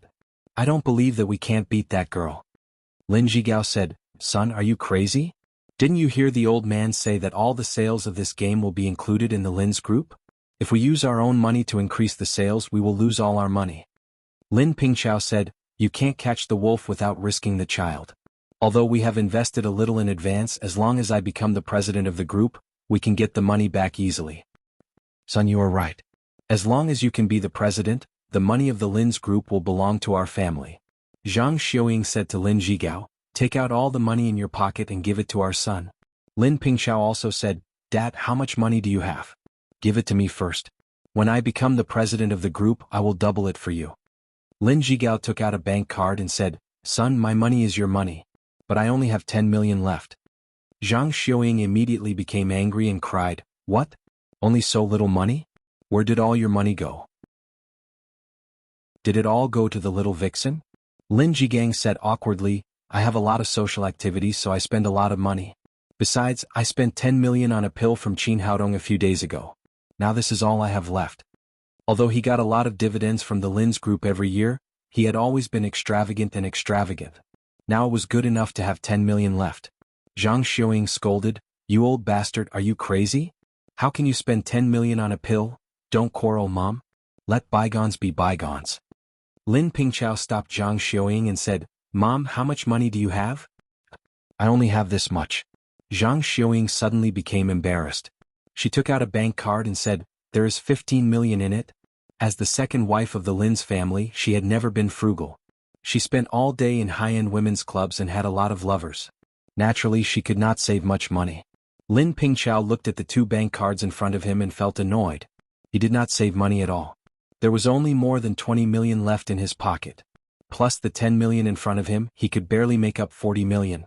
40 million was indeed a lot for ordinary people, but it was still a long way to go if he wanted to win Lin Momo. Son, this money is not enough, right? Lin Zhigao asked with some guilt. Well, don't worry about it. I'll figure out how to get the rest. Lin Pingqiao waved his hand in annoyance and then went back to his room. He walked around on the ground with his hands behind his back. Finally, he picked up his mobile phone and dialed a number. Mr. Feng, I'm only one step away from the success of my plan. I still need some money. On the other side of the phone, it was Feng Tianda, who had disappeared for many days. He was discussing something with a man who looked like a butler in the office. Chapter 166. Lin Pingqiao told him about the competition with Lin Momo from beginning to end, and then said, I need a sum of money for the final preparation just in case. As long as I win the competition, the president of Lin's group will be mine. Feng Tianda said, It sounds good, but I've already prepared so many raw jade gemstones for you. Isn't it inappropriate for me to give you more money? Lin Pingqiao said, Haven't we agreed that you help me become the president of Lin's group, and I will help you get Lin Momo? And the money is just a backup, and the possibility of using it is not high. Feng Tianda hesitated for a moment and said, Then I promise you, because I like Lin Momo. Tell me, how much money do you need? 300 million yuan. Do you need that much?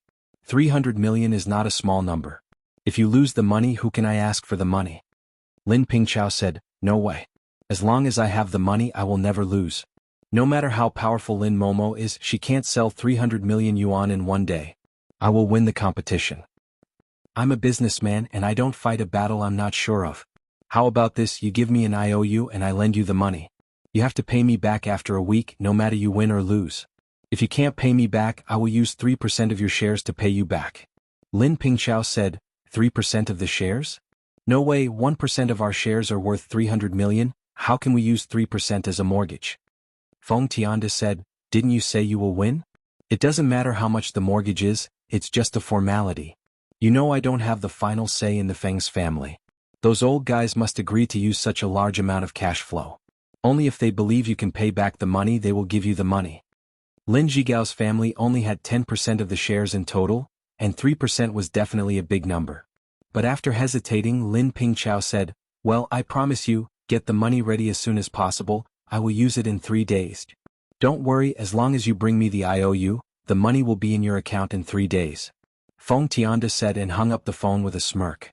The butler was the person he trusted the most. He didn't leave just now and heard the conversation clearly. When Feng Tianda hung up, the housekeeper said, Are we really going to lend Lin Pingqiao so much money? Feng Tianda smirked, Why not? As long as Lin Pingqiao is willing to pledge 3% of the shares of the Lin family, no matter he wins or loses, we will be the winner. The steward said again, "But young master, I still don't understand why you want to cooperate with Lin Pingqiao. Just for a woman it doesn't seem worth it." Feng Tianda said with a proud face, "You're still too short-sighted. Lin Momo is just a cover. Although I really want to get her into bed, a woman is a woman. It's not comparable to the interests of our Feng family." Ever since the last drug case, our Feng family's reputation has plummeted, and our sales are dropping every day. Lin Momo is really ruthless. She took advantage of this opportunity to suppress our Feng's group and make it hard for us to breathe. The reason why I want Lin Pingqiao to be the president of the Lin family is that he is a good-for-nothing. Although he is good at playing small tricks, he doesn't know the management and operation of a big group. He can't even compare with Lin Momo's little finger in terms of ability. As long as he becomes the president, our Feng family will immediately have a chance to turn over. By then we can not only turn over but also directly annex the whole Lin's group. That's my ultimate goal. Good? Young master, you are so good. The housekeeper raised his thumb and said with a flattering face. Feng Tianda continued, "If Lin Pingqiao can win this time, he will become the president of Lin's group, and our goal will basically be achieved. If he can't beat Lin Momo, he can't pay us the 300 million, and 3% of the shares of the Lin family will be ours. With 3% of the shares, we will become the shareholders of the Lin family, and it will be a nail in the whole Lin's group, and it will be much easier to deal with Lin Momo." It turned out that Feng Tianda didn't really stop after the last drug case, but secretly contacted Lin Pingqiao and used the power of the Jade Gang in Myanmar to stop the supply to Lin's group. All this was not an accident, but his latest plan to deal with the Lin family. And Lin Pingqiao was just a chess piece from beginning to end, but he didn't know it himself, and was trying his best to prepare for his dream of being the president. In the morning of the fourth day, after Qin Haodong and Su Haichuan were busy, 20 pieces of exquisite jade were placed in front of Qin Haodong, including bracelets, pendants, Buddha statues, Guanyin statues, and Pishio which could gather wealth and so on. After saying goodbye to the Su family, Qin Haodong took these things to the store designated as the competition venue by Lin Xiaotian. At this time the store had been renovated. Different from other stores, there were two plaques hanging on the roof. The antique plaque on the left said Daqin Jewelry. This was obviously the work of Lin Momo, who used Qin Haodong's surname, and looked very elegant, compared with Pingqiao Jewelry on the plaque next to it. After seeing him, Lin Momo hurriedly ran out and said, "Haodong, why are you so late? It's almost 8 o'clock and we haven't got our things yet." Qin Haodong said with a smile, "Don't be in such a hurry. Good food is not afraid of late. I've brought all the things." After saying that, he walked into the jewelry store with the bags in his hand. Nailin Wushuang and Qi Wan-er were already waiting inside. They were the two sales girls he specially invited today. Only Qin Haodong could use the young ladies of the Nailin family and the capital Qi family as sales girls.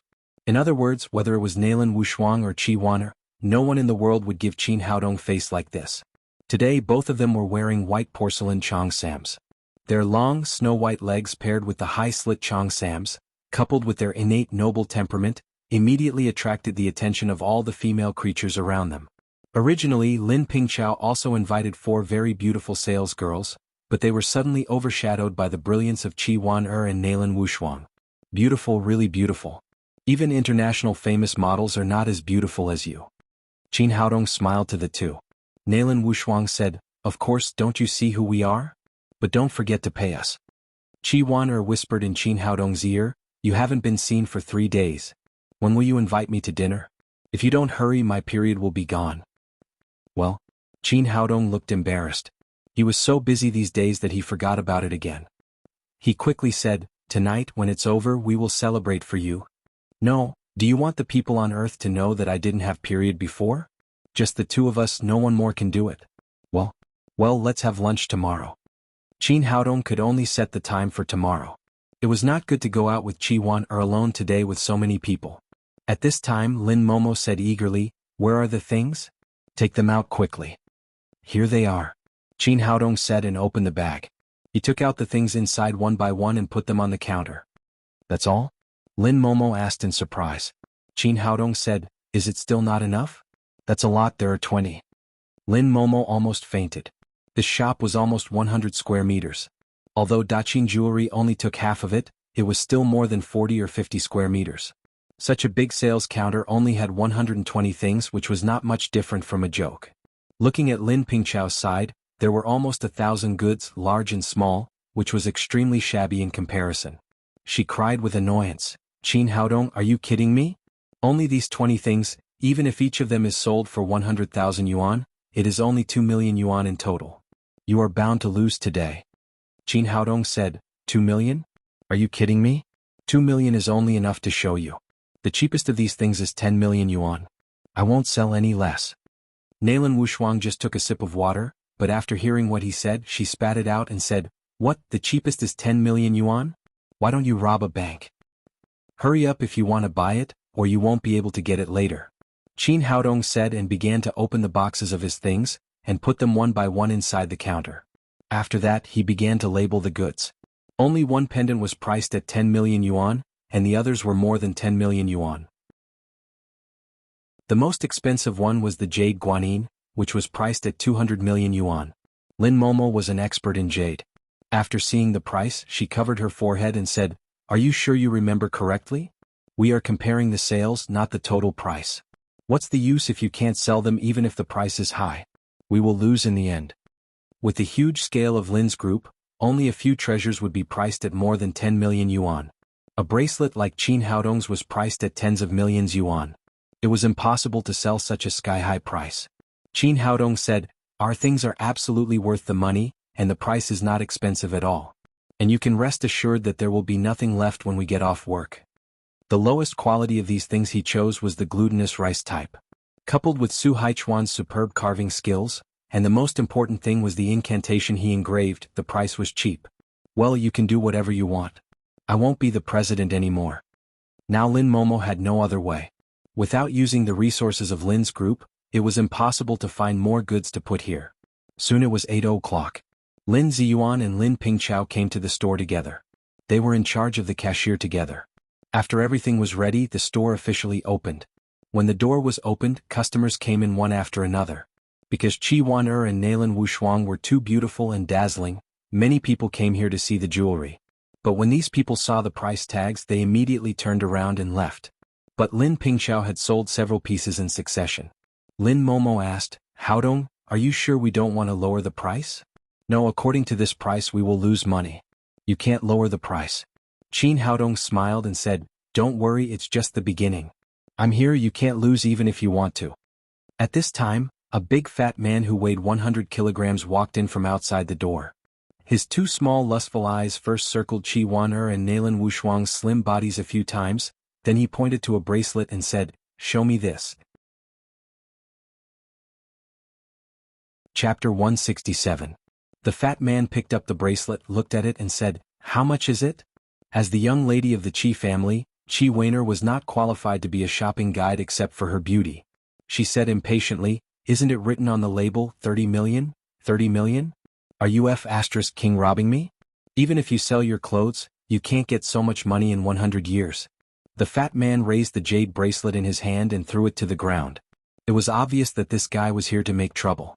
He took a lot of money from Lin Pingchao, and Lin Pingchao promised that he could get out as soon as he went to the police station. That was why he was so unscrupulous and aggressive, just to mess up Lin Momo's sales. However, the emerald bracelet did not shatter as he had expected. He looked down and saw that the emerald bracelet had fallen on the tip of one of his feet. It was not damaged at all. Qin Haodong had 500 years of experience in the cultivation world, and he had seen all kinds of things. He had guessed that Lin Pingchao would definitely play some tricks since he would not compete with Lin Momo fairly. So he began to pay attention to the fat man when he entered the door. When the fat man was about to throw the bracelet, he immediately stretched out his foot to catch it.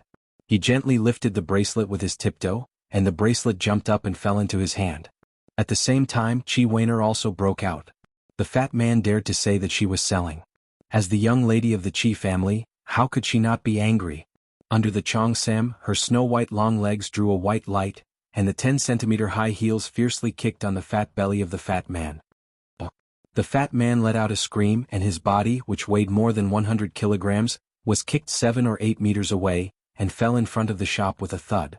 That was not all. Qin Haodong had already arranged for Zhang Tinyu to stay nearby with 10 security guards from Daddy Security Company. When he saw someone making trouble, Zhang Tinyu immediately rushed over and grabbed the fat man's collar. He slapped him repeatedly in the fat face, which was as big as a cattail leaf fan. Soon the guy's head was swollen like a pig's head, and then he kicked him out of the door. Qin Haodong put the bracelet back on the counter, glanced at Lin Pingqiao and then said to Zhang Tiniu, "If there is such a troublemaker again, directly break his legs." "Got it, boss." Zhang Tiniu and his security guard said at the same time. The fat man outside the door was scared to get up from the ground and ran away. Seeing his first plan failed, Lin Pingqiao's expression did not change much and he still looked calm. The business of the store continued. About 10 minutes later, a middle-aged man wearing glasses walked in from outside. He was dressed in a suit and leather shoes. He looked gentle and refined like a successful person. He first came to Pingqiao Jewelry and exclaimed when he saw the things on the counter, "The jade here is so good. Not only is it exquisite, but it's also of good quality. I must choose a good one for my wife today." The man exaggeratedly praised for a while and finally chose a jade ruby and bought it with ruby at jade ruby. But after that, the middle-aged man did not leave directly, but turned around and walked to Daqin Jewelry. At this time, his expression was completely different from before.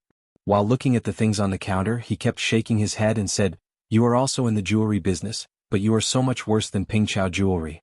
Not only are the goods inferior but the carving is also inferior. How can you sell it at such a high price? This is not the attitude of a businessman, isn't it?" Everyone could see that this guy was obviously hired by Lin Pingqiao. Zhang Tinia looked at Qin Haodong with an inquiring look, and as long as Qin Haodong nodded, he would immediately break the guy's legs. Qin Haodong slightly shook his head. If the fat man acted like a rogue just now, no one would say anything if his legs were directly broken. But if the customer said that his goods were not good enough, then no one would dare to buy from him. He went to the middle-aged man and said, "Sir, you can choose not to buy our goods, but you can't talk nonsense. What we sell in Daqin Jewelry is quality. Although it's a little expensive, it's all good stuff that is worth the money." "Good stuff? Quality? What a joke." The middle-aged man laughed and pointed to the ruby jade in his hand and said, "Look at the carving of this ruby jade. The pattern is exquisite and beautiful. It's obviously made by a master." He pointed to another ruby jade in the counter of Daqin Jewelry and said, "Look at this one. What is it?" It's obvious that he's just randomly carving a few blades to fool people. Qin Haodong's mouth was full of disdain. Obviously, the quality of the actor hired by Lin Pingqiao was not good, and he didn't know anything about jade carving at all.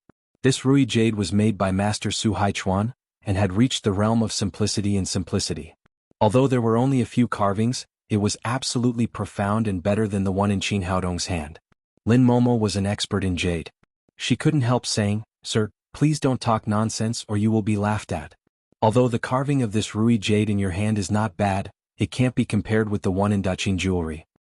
"I have no taste? What a joke. How could I have no taste? Even people who don't know jade can see that the one in my hand is obviously made by a master."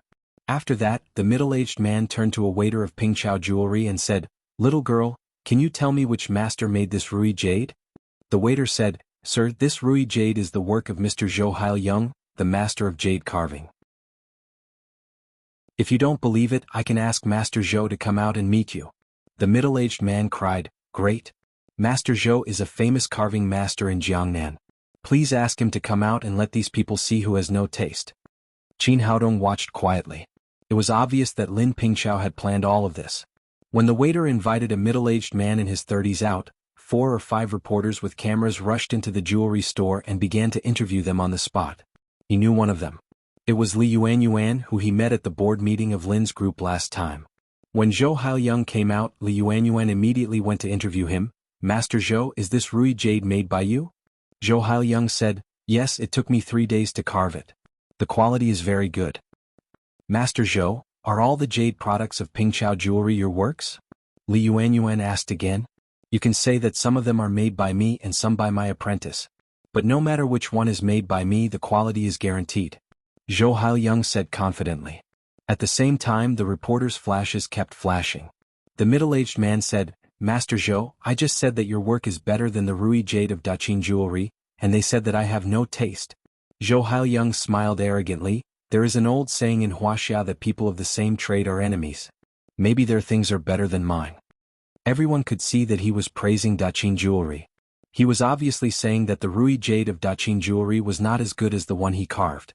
Li Yuanyuan said, "Master Zhou, we are all laymen in jade carving. Can you give us a specific comment on the difference between the two works?" Lin Pingqiao didn't go forward. He just watched quietly with a smug look on his face. He had arranged all this in advance so that he could beat Daqin Jewelry with Zhou Haiyang's carving skills, and then make a promotion through the media. Zhou Haiyang said hypocritically, "We all carve for a living. It's not appropriate for me to comment on it." The middle-aged man said, "It's nothing. Since he dares to sell his work at such a high price, he should accept the comment of a master." Li Yuanyuan said, "That's right. Master Zhou, please help us laymen." "Well, I'll do it." After that, surrounded by these people, Zhou Haiyang went directly to the counter of Daqin Jewelry. Zhang Tiniu and others wanted to stop him, but Qin Haodong stopped them. He wanted to see how Master Zhou would comment on Su Haichuan's work. Zhou Haiyang came to the counter of Daqin Jewelry with an arrogant face. When he saw the ruby jade on the counter, he was stunned and couldn't say a word.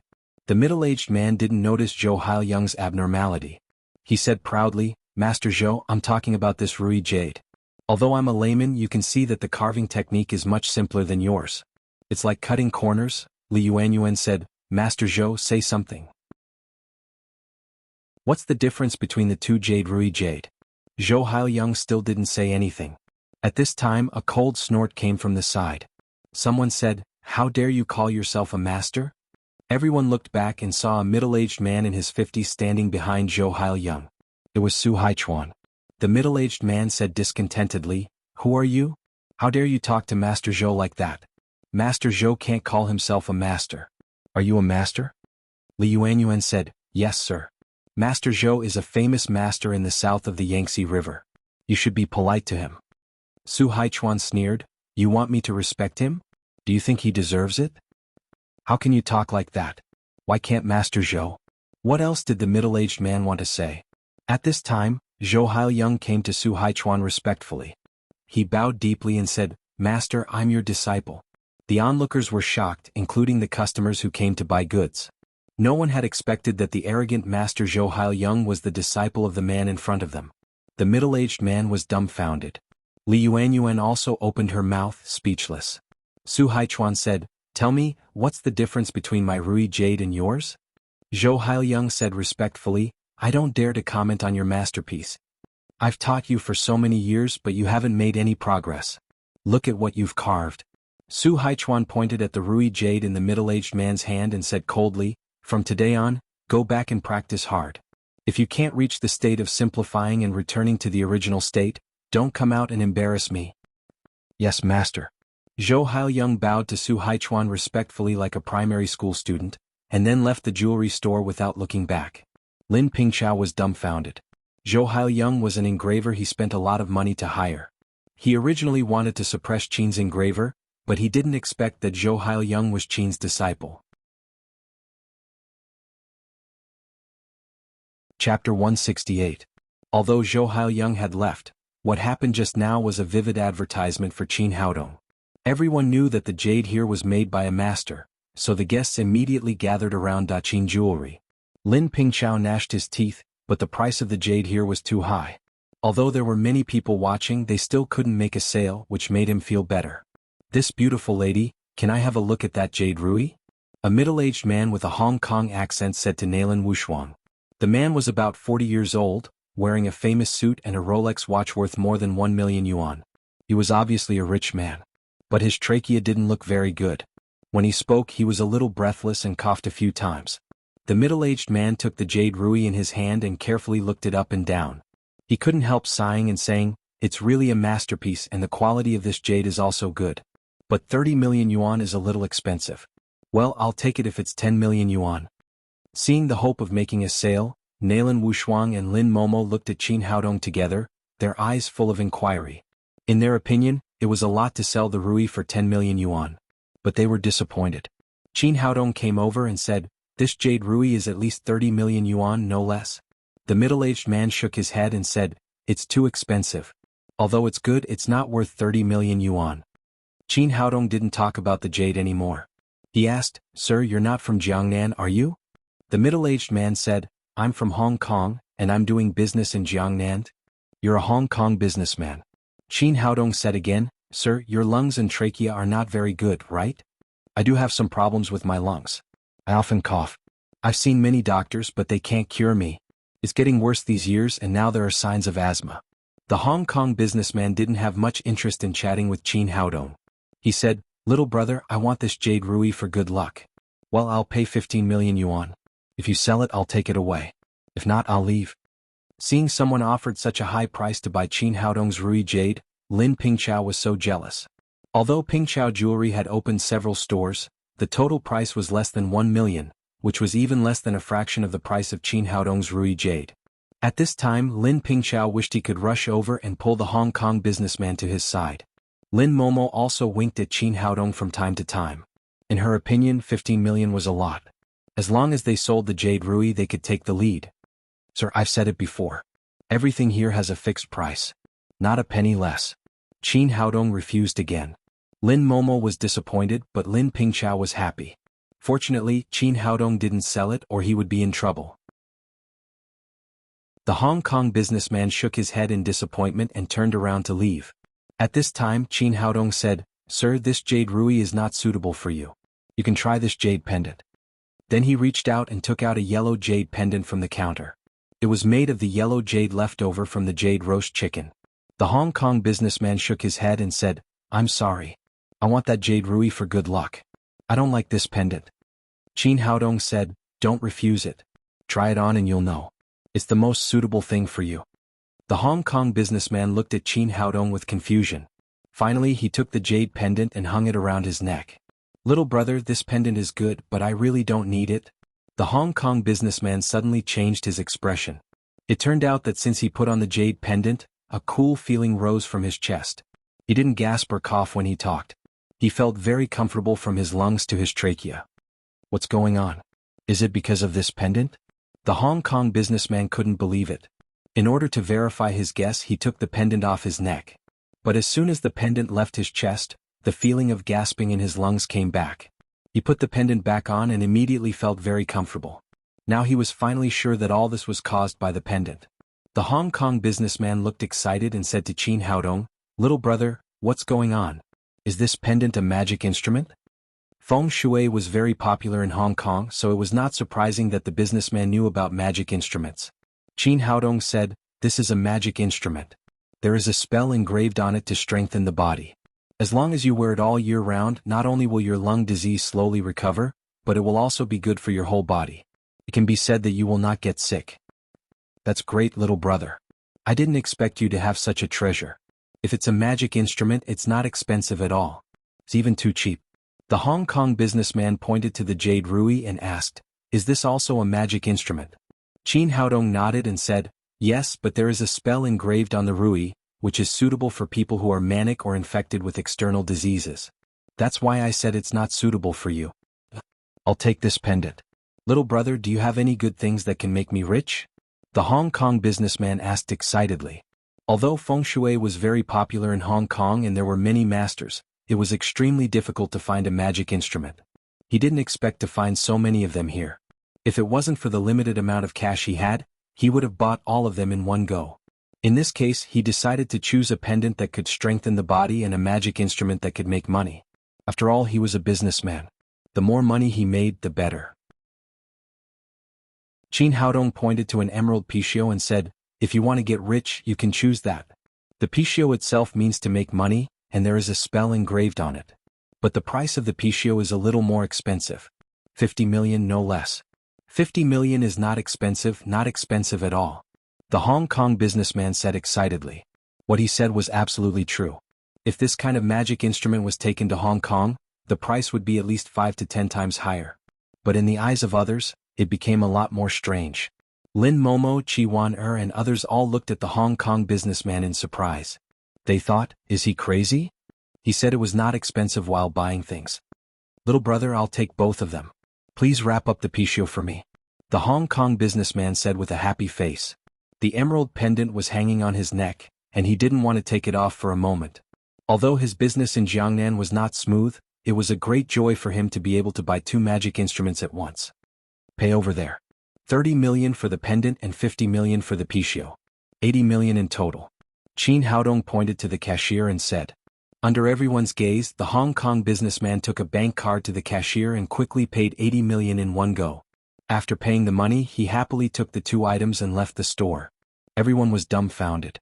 These 2 items earned him 80 million in the blink of an eye. The speed was too fast. Lin Momo was overjoyed, but Lin Pingqiao was so angry that he gnashed his teeth and scolded, "Bullshit. Must be a shill. Otherwise, who would spend 80 million on those 2 things?" Anyway, Daqin Jewelry had sold 80 million in turnover, far ahead of Pingqiao Jewelry. After that, both sides continued to sell. Although Lin Pingqiao's store was full of customers and products were sold one by one, the price of his products could not be compared with Qin Haodong's. After selling dozens of products, it barely reached 10 million. And Daqin Jewelry just sold a jade magic instrument worth 20 million, and the total turnover had reached 100 million yuan. Bastard, you used 100 million to find shills to buy your own things. No matter how much money you have prepared, you can't have more than me. Lin Pingqiao had lost the confidence to sell slowly. He went into the bathroom, took out his phone and dialed Feng Tianda's number. "Mr. Feng, I'm short on money. Hurry up and ask someone to bring me all the money." "What? You can't hold on after just one morning?" Feng Tianda asked with a smile. "Don't mention it. Lin Momo must have prepared the money. 3 things just sold for 100 million yuan. I can't compare with her." "Don't worry, I'll call my cousin right away." Lin Pingqiao said, "You must tell him to pretend well and don't let the cat out of the bag." "I know." Feng Tianda hung up the phone and asked the housekeeper to call a young man in. This man was his cousin Zhang Bao. He had been studying in M country these years and just returned to Wuxia a few days ago. He didn't know many people in Jiangnan, so he was the best person to be a shill. "Cousin, what's up?" Zhang Bao's face was a little pale and he didn't look well. Feng Tianda said, "It's the thing I told you yesterday. There are 300 million yuan in this card, and the password is 6 5s. Now go to Pingqiao Jewelry to buy the best jade products and spend half of the money. Then I'll ask someone else to spend the other half. Remember, it's very important. Don't make a mistake." Zhang Bao said, "Don't worry, cousin. I'm the best at spending money. I'm sure I won't make a mistake. Just spend the money on Pingqiao Jewelry. I promise no one will know I'm a shill." Then he took the bank card, turned around and walked out of the office. Qin Haodong was in charge of Daqin Jewelry. Time passed very easily. Now he had 100 million yuan. As long as Lin Pingqiao didn't play any tricks, Lin Momo would win. At this moment he saw a young man in his 20s coming in from the door. His pupils suddenly shrank. The young man's lower abdomen was covered with a cloud of black gas. Of course, this black gas couldn't be seen by ordinary people. Zhang Bao walked into the jewelry store with his hands in his pockets. To avoid exposing his identity as a shill, he didn't go directly to Pingqiao Jewelry to spend money. Instead, he went to Daqin Jewelry first. As soon as he saw Nalan Wushuang and Qin Waner and Chong Sam, his eyes lit up, and a violent sense of beauty hit his brain nerves. He had never seen such beautiful women in so many years. But then he fell into a great loss because he had lost the function of a man. No matter how beautiful a woman was, he could only appreciate it. The reason why Zhang Bao returned to Wuxia this time was that he met a native girl during a one-night stand in M country. After that, the girl insisted on marrying him, but he didn't agree. But from that day on he lost the function of a man and he never cheered up again. He saw many doctors but none of them had any effect. No matter how advanced the equipment was, they couldn't find anything wrong with him. Later, someone told him that he was cursed by the Aborigines. Chapter 169. But he had been back in Wuxia for 7 or 8 days. He had seen all the famous doctors of traditional Chinese medicine in the south of the Yangtze River and taken a lot of Chinese medicine to strengthen the kidneys, but it still didn't work. Thinking of this, Wang Bao shook his head hard as if to get rid of the depression in his heart. Then he forced himself to turn his eyes from the beauty to the counter of Daqin Jewelry. Why are there so few items? After selling 3 jade products in succession, there were only 17 exhibits left in Daqin Jewelry. They were placed in the wide counter, which looked really empty. Damn, why are they still so expensive? Wang Bao was shocked when he saw the labels of the exhibits. He had traveled all over the world and had been to many jewelry exhibitions, but he was still shocked by the prices in front of him. "Beauty, let me have a look at that gem necklace," Wang Bao said to Nalan Wushuang. Before Nalan Wushuang could say anything, Qin Haodong came over and patted Wang Bao on the shoulder. He held a dragon-shaped jade pendant in his hand and said, "Sir, please take a look at this jade pendant. It's perfect for you." Wang Bao turned his head to look at Qin Haodong, and then fixed his eyes on the jade pendant in his hand. It was a green jade pendant carved with water and ice. There was a huge dragon on it, flying in the clouds, baring its fangs and brandishing its claws. It was obviously the work of a master. He took the jade pendant and looked at it. He said, "It's not bad, but no modern people wear such things." Qin Haodong smiled and said, "You can't know whether it's good or not until you try it. Sir, you can wear it and feel it. Maybe you can't live without it." "Are you kidding? It's just a delicate jade pendant. It's not a drug. I can't be addicted to it. Why can't I live without it?" Wang Bao said as he hung the dragon-shaped jade pendant on his waist. As soon as he put it on, he felt a warm current rising from his waist. The second leader, who had been silent for several months, suddenly became full of vigor and fighting spirit. "My God, what's going on?" Wang Bao was so shocked that he almost jumped up. In the past few months, he had a deep taste of what it was like to be a chief executive. He didn't expect that he would be rejuvenated. He was so excited that he almost cried. What's going on?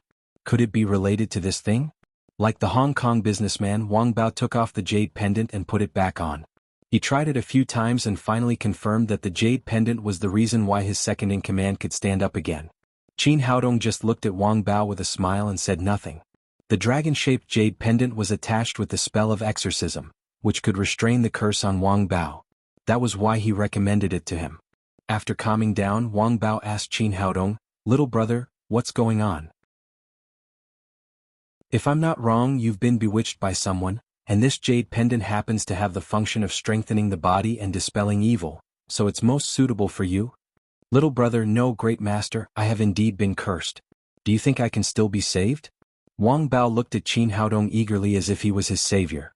It was no wonder. He had been looking for doctors and Taoist priests everywhere, but these people could do nothing about the curse on his body. Now that he finally saw hope, how could he not be excited? Qin Haodong said, "It's very simple.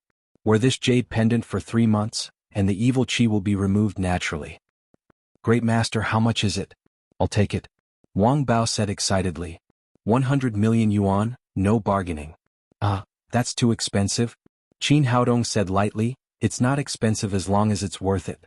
Otherwise, even if you spend 1 billion yuan, you won't be cured. You'll have to serve the emperor in the palace. And my jade pendant is only for sale for 1 day. Wait, if someone else buys it, you won't have a chance to buy it even if you want to." Thinking of the grievances and pain he had suffered these days, Wang Bao finally gritted his teeth and said, 100 million it is. I'll take it. Then he went to the cashier to pay, but Qin Haodong stopped him and said, "Don't worry, this ring is also very suitable for you."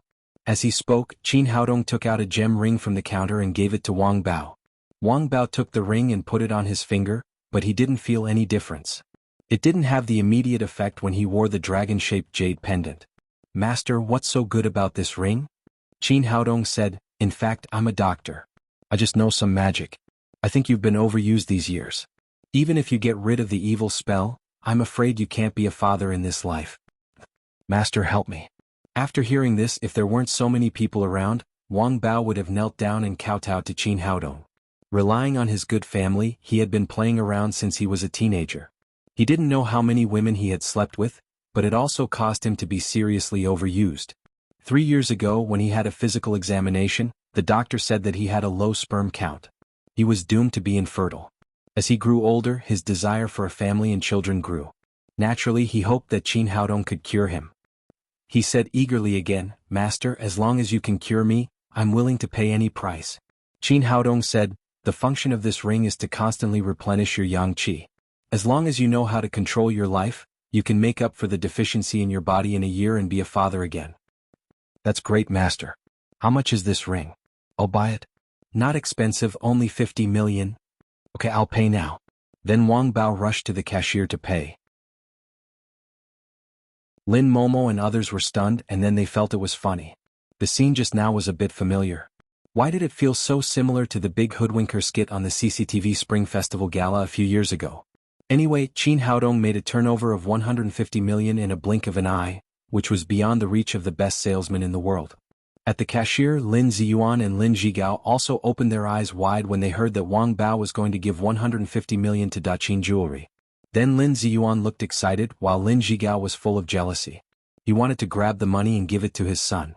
But Wang Bao said it was for Daqin Jewelry, so he couldn't do anything even if he was anxious. Lin Pingxiao also saw the scene, and he was so angry that he was about to vomit blood. He was secretly worried, wondering why the person Feng Tianda hired hadn't come yet. If he knew that Wang Bao was a shill sent by Feng Tianda, and he just spent the money on Qin Haodong, and it was his 300 million, he would probably go crazy immediately. After Wang Bao paid, he took the jade pendant from Qin Haodong and put it on his waist, and the gem ring on his finger. Then he realized that he was going to be a shill for Pingqiao jewelry. So he hurried to Lin Pingqiao with his bank card, randomly chose some things, and swiped the remaining 150 million. Then he left the jewelry store in a hurry. Now all the people in the jewelry store were confused. They didn't know what Wang Bao meant. Did he buy things here just because he was rich? Lin Pingqiao's turnover increased by 150 million yuan at once, which made him very happy, but at the same time he was a little confused. He thought Wang Bao was a shill hired by Lin Momo, but who knew Wang Bao spent 150 million yuan on Daqin jewelry and the same amount on him? Who was the shill? Lin Momo and the others were also confused. Wang Bao bought things in Pingqiao jewelry at random, so he must be a shill. But if he was a shill hired by Lin Pingqiao, how could he have bought 150 million yuan from them? No one would have thought that Qin Haodong had earned the 150 million yuan with his own ability. After Wang Bao left the jewelry store, he was also confused. How could he explain to his cousin when he spent 150 million more? Anyway, his health was the most important thing. He should go back and tell his parents, and then he would return the money to his cousin when he had enough. Thinking of this, Wang Bao didn't go back to Feng Tianda, but went home directly. He was afraid that Feng Tianda would find him, so he turned off his phone. It was already past noon, and the turnover of Pingqiao jewelry was still 90 million behind that of Daqin jewelry. Lin Pingqiao was really anxious now. He called Feng Tianda again. "Mr. Feng, why hasn't your man come yet?" Feng Tianda said with surprise, "My cousin has already gone there. I asked him to spend 150 million at your place first, and then I'll find someone to spend another 150 million, but he hasn't come back yet." Hearing this, Lin Pingqiao's heart skipped a beat, and he asked nervously, "Is your cousin about 1.7 meters tall, a little fat, wearing a checkered half-sleeved shirt and dark blue jeans?"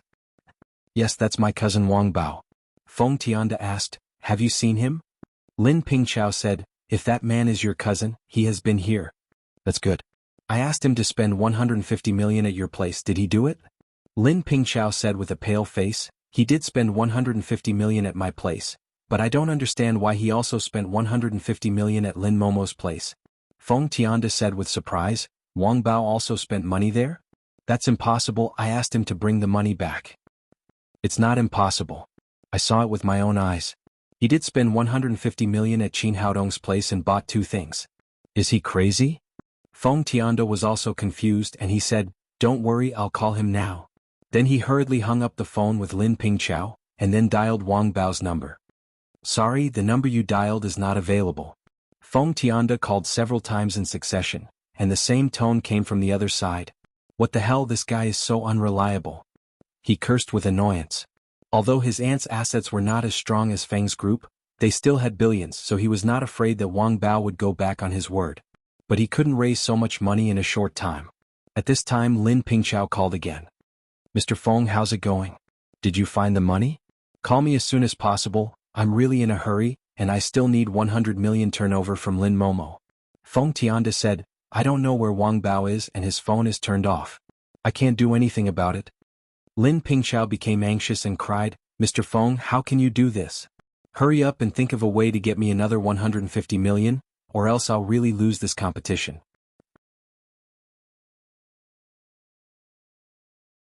Chapter 170. Feng Tianda, you're setting me up, aren't you? Lin Pingqiao was completely anxious.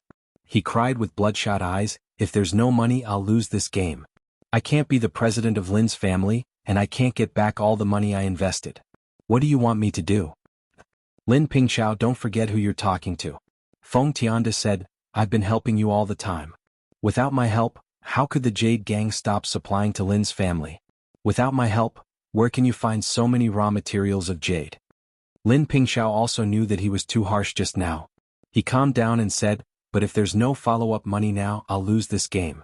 All the previous efforts will be in vain. It's just a game. It's not a big deal to lose. Besides, it's not over yet. It's not too late to find a way. You're the young master of Lin's family. You can't even get this little money, can you?" Lin Pingqiao was so angry that he couldn't do anything. If he could find the money so easily, he wouldn't mortgage 3% of the shares of Lin's family to him. I can find a way to get the money by myself. What about the shares I mortgaged?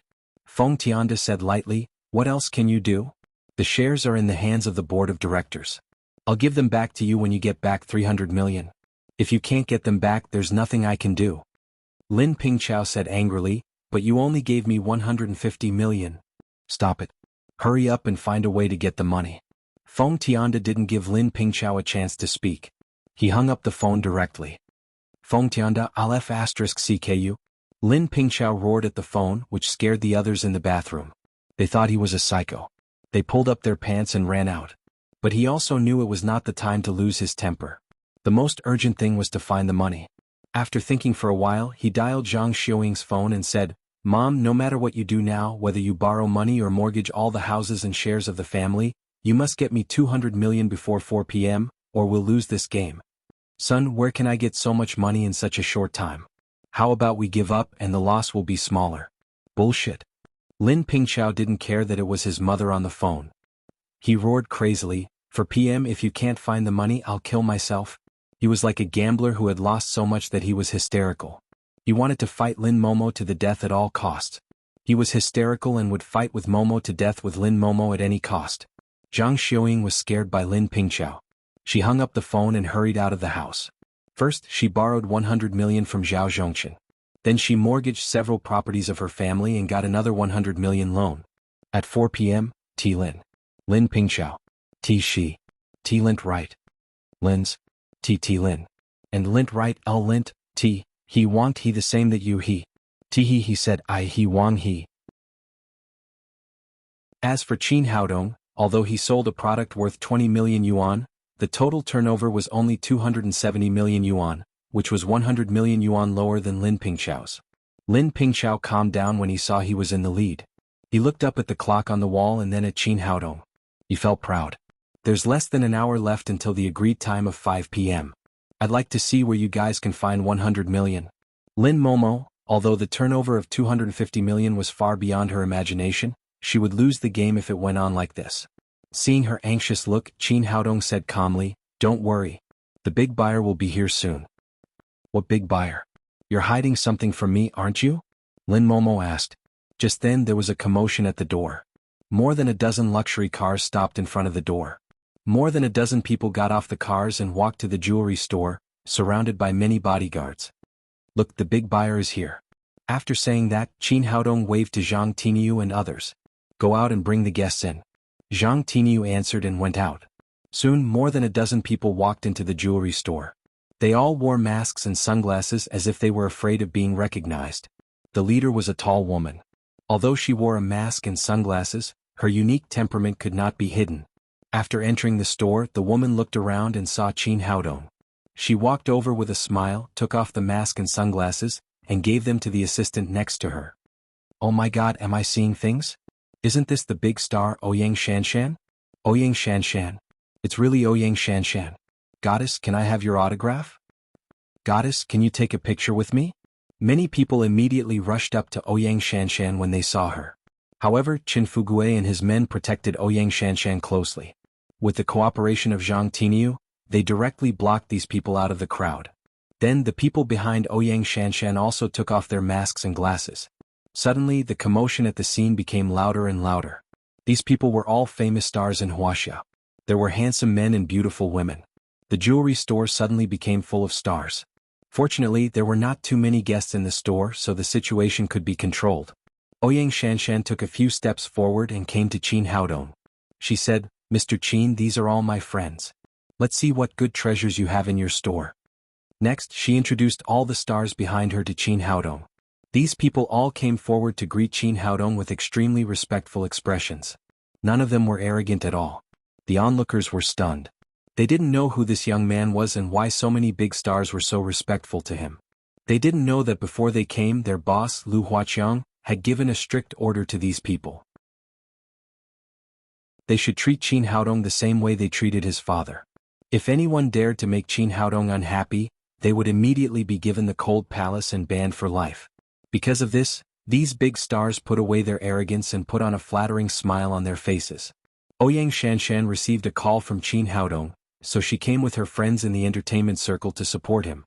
After greeting them, she said to Qin Haodong, "Mr. Qin, can you introduce your treasures to my friends?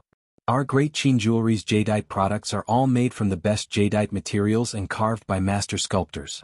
They look very exquisite and most importantly they're not just for decoration. Each type has its own function, and everyone can choose a treasure that suits them according to their own circumstances." Qin Haodong said to a male star standing next to Ouyang Shanshan, "You haven't been sleeping well recently." This male star was Ma Jun, 30 years old. He was a very famous A-list star in Wuxia and the dream lover of countless female fans. The reason why he came to the jewelry store this time was to show respect to Ouyang Shanshan and the big boss Lu Huaqiang. But deep down he didn't take a young man like Qin Haodong seriously. Moreover, most stars had trouble sleeping because of the pressure, so it was not a big deal for him to see it. He nodded and said, "Yes, Mr. Qin. I haven't been sleeping well recently." Qin Haodong took 2 steps forward and whispered in Ma Jun's ear, "The reason why you can't sleep well at night is not because of the pressure, but because you dream about a woman who wants to kill you every night. This situation has been going on for about 10 days, right?" Ma Jun was shocked and said in a trembling voice, "How did you know? If you don't want to be the headline of the paparazzi tomorrow, keep your voice down." Qin Haodong continued to whisper in Ma Jun's ear, "This woman was killed by a car accident. 10 days ago, you passed by the road where she was killed on your way home. She attached herself to you because she couldn't find the murderer who killed her, so she vented her anger on you." "Mr. Qin, no, Master Qin, please help me. I really can't hold it anymore." Ma Jun had been dreaming about a female ghost who wanted to kill him since 10 days ago, so he couldn't sleep well every night. He hadn't told anyone about this, but Qin Haodong could tell him clearly, which made him believe that he had met a master. "Take this jade guanyin home and you can sleep well tonight." Qin Haodong pointed to the jade guanyin on the counter and said. It was priced at 200 million yuan. The reason why his product was priced at 200 million was not only because the raw material was excellent ice-type jade, but also because this jade guanyin was enchanted with 2 kinds of spells, the exorcism spell and the peace spell. It was definitely a good thing to seek good luck and avoid evil at home. "Okay, I'll buy it."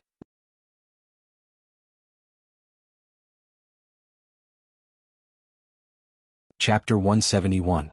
Qin Haodong said, "This bracelet is very cheap, only 30 million. 30 million is really not expensive for such a good thing." After saying that, the female singer immediately turned her head and asked her agent to pay at the cashier. As soon as Lu Mena bought the bracelet, another female star next to her hurried forward and said, "Mr. Qin, help me see which one you have here suits me. Miss, try this necklace." Qin Haodong began the continuous sales mode. The big stars brought by Ouyang Shanshan were not short of money. It was rare to find something suitable for them, so they all bought it. In less than half an hour, the 20 jade products brought by Qin Haodong were sold out. Ouyang Shanshan brought people here, but when all the things were sold out, she did not buy any herself. She could not help but complain to Qin Haodong, "Why do you have so few things? I haven't bought anything yet." "We're all friends. Don't mention it. I've already prepared yours," Qin Haodong said and took out a jade Buddha pendant from his pocket. "Men wear guanyin, women wear Buddha. You can wear it with you. It's good for you." "Thank you. You're so nice to me." Ouyang Shanshan did not know whether she was happy or shy. There was a blush on her delicate cheeks. After all the things were bought, the stars did not stay any longer and left the jewelry store together. At the cashier, Lin Ziyuan was smiling as he collected the money. Fortunately, he paid by card now. If he counted the money in cash, he might really have a cramp in his hands. Some were happy and some were sad. Lin Ziyuan was happy, but Lin Zhigao and his son were pale. Everyone could see that Lin Pingchao lost miserably without any room for maneuver. At this time, the old man Lin Xiaotian came in from outside with several important members of the Lin family. The clock on the wall just pointed to 5 o'clock. "How is it? Is the result of the game out?" Lin Xiaotian said to Lin Zhigao and Lin Ziyuan at the cashier. Lin Zhigao looked depressed and did not speak. Lin Ziyuan said, "Yes, Pingchao sold 375. 2 million. So much?" Lin Xiaotian was surprised and asked, "What about Momo?" "Momo sold it for 760 million yuan. Lin Ziyuan said with a proud face. After all, this was his daughter's victory. As for Qin Haodong, in his eyes, he was already a prospective son-in-law. The credit of a son-in-law naturally belonged to his daughter. "How much did you sell?" "Say that again?" This time, not only Lin Xiaotian but also the people behind him were shocked. It was amazing that Lin Pingqiao could sell for more than 300 million yuan, but Lin Momo doubled his price. To be able to sell more than 700 million in a day was something that they didn't even dare to imagine. 760 million in total, Lin Ziyuan said aloud again. Good, this is really good. As expected of my granddaughter. Lin Xiaotian, the old man, immediately smiled. He knew his grandson and granddaughter very well. He was worried that Lin Momo would lose under Lin Pingqiao's little trick, but he didn't expect that she would win with such a big advantage. He turned around and said to Lin Xiaofeng and the other elders, "You've all seen it. Momo is really capable. It's not wrong for me to choose her as president." Then he came to the center of the hall and announced to everyone loudly, "Lin Momo won this competition, and she will continue to be the president of Lin's group." Although he had already guessed the result, Lin Pingqiao still felt dizzy and almost fell to the ground when he heard it from Lin Xiaotian's mouth. He left the jewelry store in a hurry. If he stayed any longer he might vomit blood. Today's failure was a great blow to him. Lin Pingqiao left. After the competition, Lin Momo, Qin Haodong and others also left the jewelry store together. After returning home, Lin Pingqiao began to smash the decorations in the house as soon as he entered the door. The wine glasses, teacups and glasses were all smashed on the ground. Even the fish tank in the living room was smashed by him. Several goldfish were struggling on the ground. "Son, what's wrong with you?" Zhang Xiuying hugged Lin Pingqiao and said, "Son, we have mortgaged these things. If you break them you have to pay for it." "Bastard, Qin Haodong, Lin Momo, I want you to die, all of you." Lin Pingqiao fiercely shook off Zhang Xiuying and then took out the phone in his pocket to call Feng Tianda. In the Feng's group, a big man in black stood in front of Feng Tianda. The man was about 30 years old. He was not particularly tall but looked extremely tough. He was Lucas, the right-hand man of Zhou Tianhu, the boss of the Jade Gang in Burma. Lucas said to Feng Tianda, "This time the boss asked me to kill the boy named Qin. I hope you can cooperate with me." "That's great. The boss should have killed the boy long ago." Thinking of Qin Haodong, Feng Tianda gnashed his teeth with hatred. "No one can live after offending our Jade Gang." Lucas said fiercely, "The reason why we came here is that the control of guns in Wuxia is too strict. The boss also spent a lot of effort to transport these guys into Wuxia. I heard that the boy named Qin Haodong is very good at fighting, but can he be better than guns? This time I must kill him and avenge Meng Gang and Meng Tai." In the Jade Gang, Lucas had the best relationship with the Meng brothers, so this time he volunteered to come to Wuxia to kill Qin Haodong. Feng Tianda also thought so. In his eyes, Qin Haodong was already a dead man. He said excitedly, "Mr. Lucas, you take your brothers to have a rest first. I'll inform you when I get the exact news.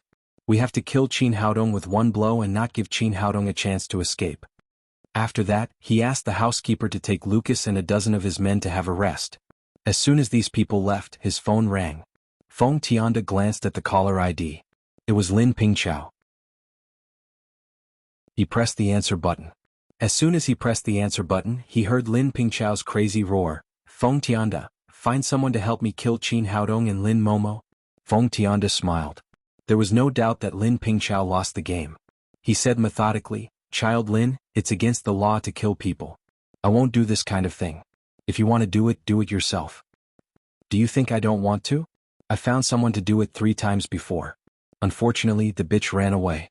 As long as you help me kill Qin Haodong and Meng Tai, I'll give up the 3% shares." Lin Pingqiao had lost his mind at this time. He dared to say anything. If Qin Haodong heard it, he would be shocked. The mastermind he had been looking for a long time turned out to be Lin Momo's cousin. "Will you keep your word?" Feng Tianda asked with surprise. The 3% shares might be worth about 1 billion yuan. Although he had it now, it was just a mortgage. Lin Pingqiao could redeem it with money at any time. "Of course. As long as you help me kill the 2 bitches, I'll give up the 3% shares and the 150 million yuan. Lin Pingqiao's eyes were full of bloodthirst. He wanted to kill Qin Haodong and Lin Momo now. "Well, it's a deal. Qin Haodong must die. But it's a pity to kill Lin Momo. I promise she won't show up in Jiangnan City again." Lin Pingqiao said, "That's fine. As long as you take Lin Momo away, I can sit on the throne of the Lin family. Wait for my good news. We'll do it tonight." Feng Tianda hung up the phone and laughed. Zhou Tianhu had sent Lucas to kill Qin Haodong tonight. But Lin Pingqiao, the idiot, took the initiative to give him shares worth 1 billion yuan. It was an unexpected fortune. In the Lin's villa, Lin Ziyuan asked Chef Zhang to prepare a table full of food and wine. The family sat together to celebrate. Mr. Lin, I know Momo couldn't win today without you. Thank you for your help. Come on, let's have a drink. Lin Ziyuan said and raised his glass to Qin Haodong with excitement. The little fellow listened and asked curiously, "What's a son-in-law?" Lin Ziyuan said with a smile, "A son-in-law is your father, and your father is our son-in-law."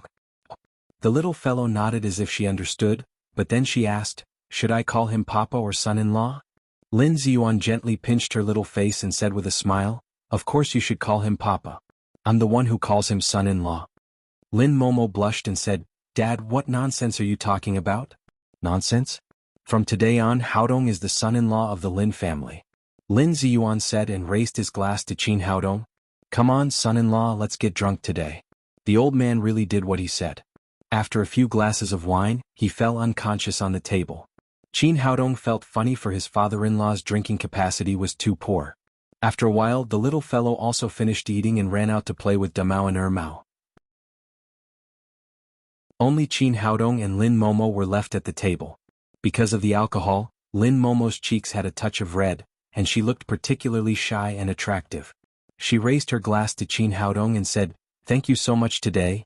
Qin Haodong said with a smile, "I've said that I'm your son-in-law. We're family. You don't have to thank me." "You're glib. I didn't say I would marry you."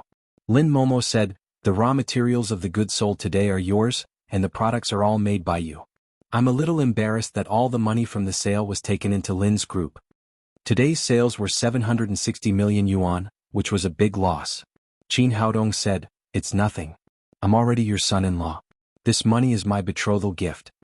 Qin Haodong said with a smile, "If you really want to thank me, let's have our wedding night tonight." "In your dreams. I have to accompany my daughter." Lin Momo said with a blush on her cheeks. Qin Haodong took Lin Momo's hand and whispered, "Then let's have our wedding night secretly after our daughter falls asleep. Let's talk about it then." Lin Momo already had Qin Haodong in her heart, so she didn't refuse. Qin Haodong was overjoyed. He couldn't wait to take the little fellow to bed and coax her to sleep. But at this moment, the mobile phone in his pocket rang. The phone call was from Yao Qianqian. She had been responsible for keeping an eye on Lin Pingqiao according to Qin Haodong's arrangement. After eavesdropping on the phone between Lin Pingqiao and Feng Tianda, she quickly reported the situation to Qin Haodong. Qin Haodong listened to the phone and his face became colder and colder. Finally, there was a sharp, murderous aura all over his body. Lin Momo looked very strange. She didn't understand why Qin Haodong suddenly became like this. After he hung up the phone, she asked, "Who called? What's going on?"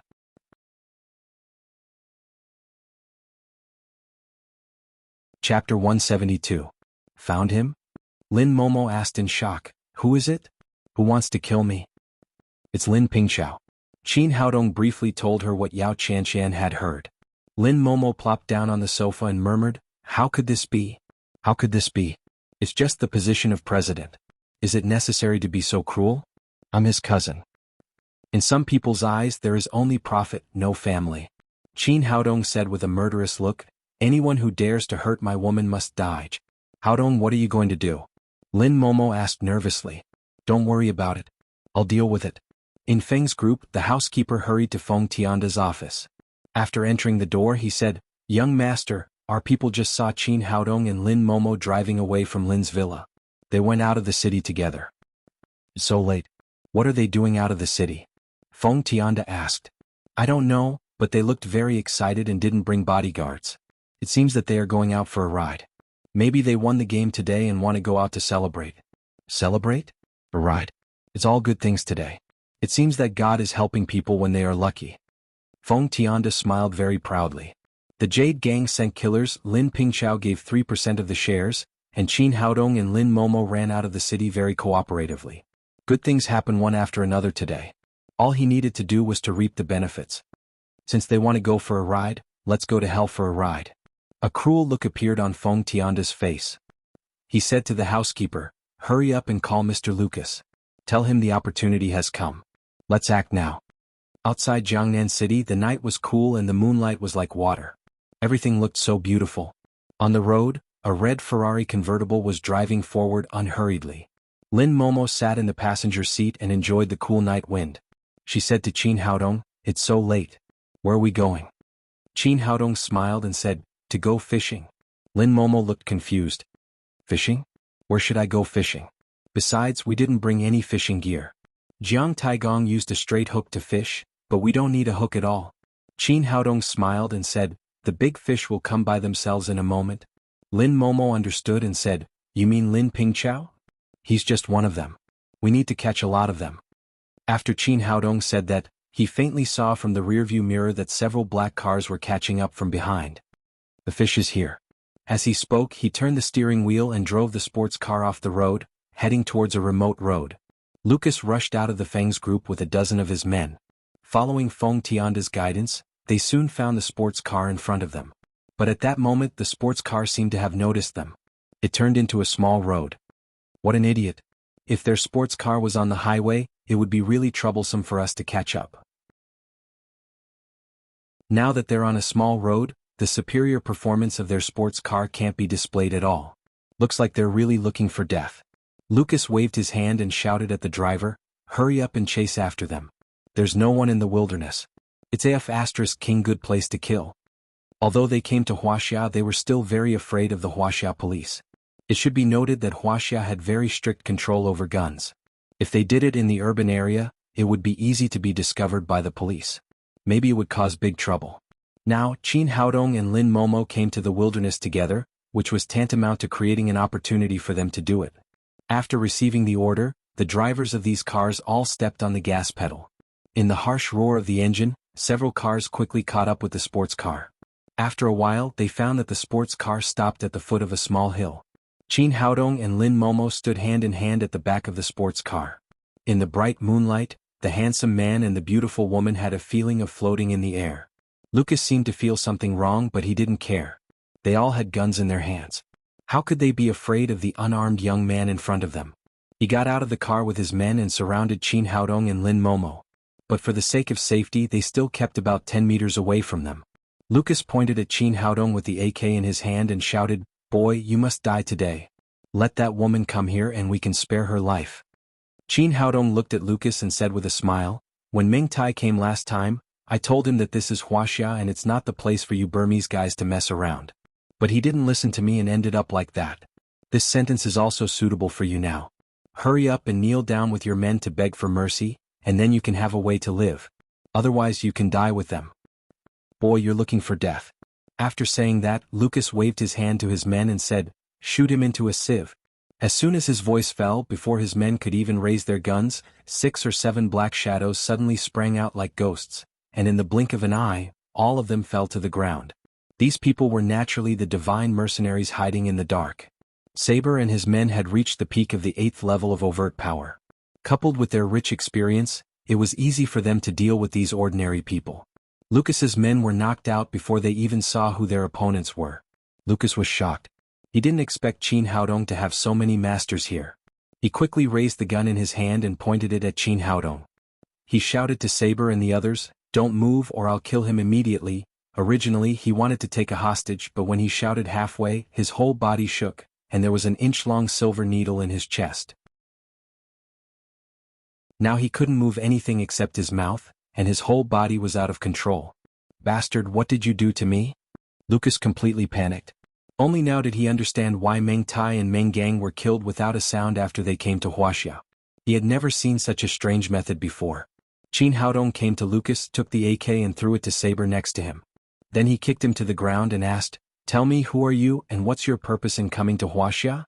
Lucas was also quite fierce and cried, of course to kill you.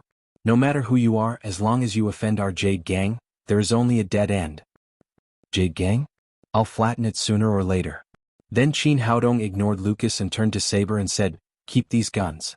Take them to the company's warehouse and hide them. They will be useful in the future. Yes, boss. Saber replied excitedly. As mercenaries they had a special feeling for guns. Although these people were only holding ordinary AKs, it still made all the members of the divine mercenaries very excited. Boss, what should we do with these people? Saber asked after collecting the guns. Each of these people's hands is stained with blood. It's a disaster to keep them alive. Send them all to hell. Then Qin Haodong waved his hand and threw a small bottle. This is body melting powder. Don't leave any traces. Got it, boss? Saber answered and took the bottle. They were one of the top 3 mercenary groups in the world, so it was natural that they were familiar with this kind of thing. Seeing that Qin Haodong had ordered to kill them, Lucas hurriedly begged, "Please let me go. I dare not come to Wuxia again." Qin Haodong said coldly, "It's too late to regret now. When you kill people, you should know that you will be killed one day. Boy, if you dare to kill me, our Jade gang will not let you go." Before Lucas could finish screaming, his neck was grabbed by the long sword, and his life ended with a crack. Then Sword and others also killed Lucas's men. These people had done all kinds of evil in daily life, and now they got what they deserved. After killing all these people, Saber unscrewed the cap of the small bottle. There was light yellow powder inside. He poured a little on Lucas's body and was surprised to find that the body began to melt quickly. In less than 3 minutes, it had turned into a little black powder. As the mountain wind blew, it quickly disappeared as if it had never appeared. "Boss, this is really good stuff." As mercenaries, killing was inevitable, but they had always thought that it was extremely troublesome to deal with the bodies. If they had body-melting powder, everything would become simple. Soon Saber also cleaned up the other dozen bodies. Qin Haodong said to Lin Momo, "You go back with Saber first. I still have something to deal with." Lin Momo knew that he must be going to find Lin Pingqiao. She wanted to say something but she hesitated and held back. Lin Pingqiao deserved to die. Feng Tianda paced back and forth in his spacious office alone, his face full of excitement. As he walked, he fantasized that Qin Haodong was shot into a beehive, that Lin Momo was lying on his big bed and being ravaged by him, and that there was 3% more shares of Lin's group in his pocket. No matter what, it made him inexplicably excited. Just then the door was pushed open from the outside. "Who is it?" "I'll stop talking. Don't come in and bother me if you have nothing to do." Feng Tianda was very unhappy when his dream was suddenly interrupted. He turned to look at the door and suddenly opened his eyes in surprise. He said in a trembling voice, "You? Why are you here?" He never thought that it was Qin Haodong who was shot into a beehive by his imagination.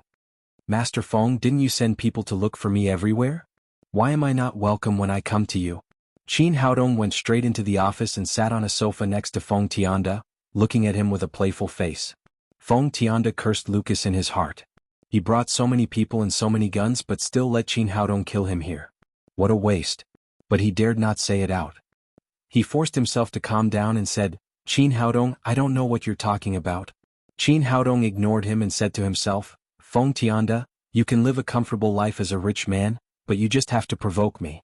You really don't know what's good for you." Feng Tianda said fiercely, "Qin Haodong, I warn you, don't mess around. This is Feng's group. Get out of here or I'll call the police." Qin Haodong didn't want to talk nonsense with him. He directly used mind bewitching and asked, "Tell me, what's going on between you and the Jade gang in Myanmar, and how did you hook up with Lin Pingqiao?" 10 minutes later, Qin Haodong had asked everything clearly, including how he stopped the supply to Lin's group through the Jade gang in Myanmar, and how he colluded with Lin Pingqiao to deal with Lin Momo.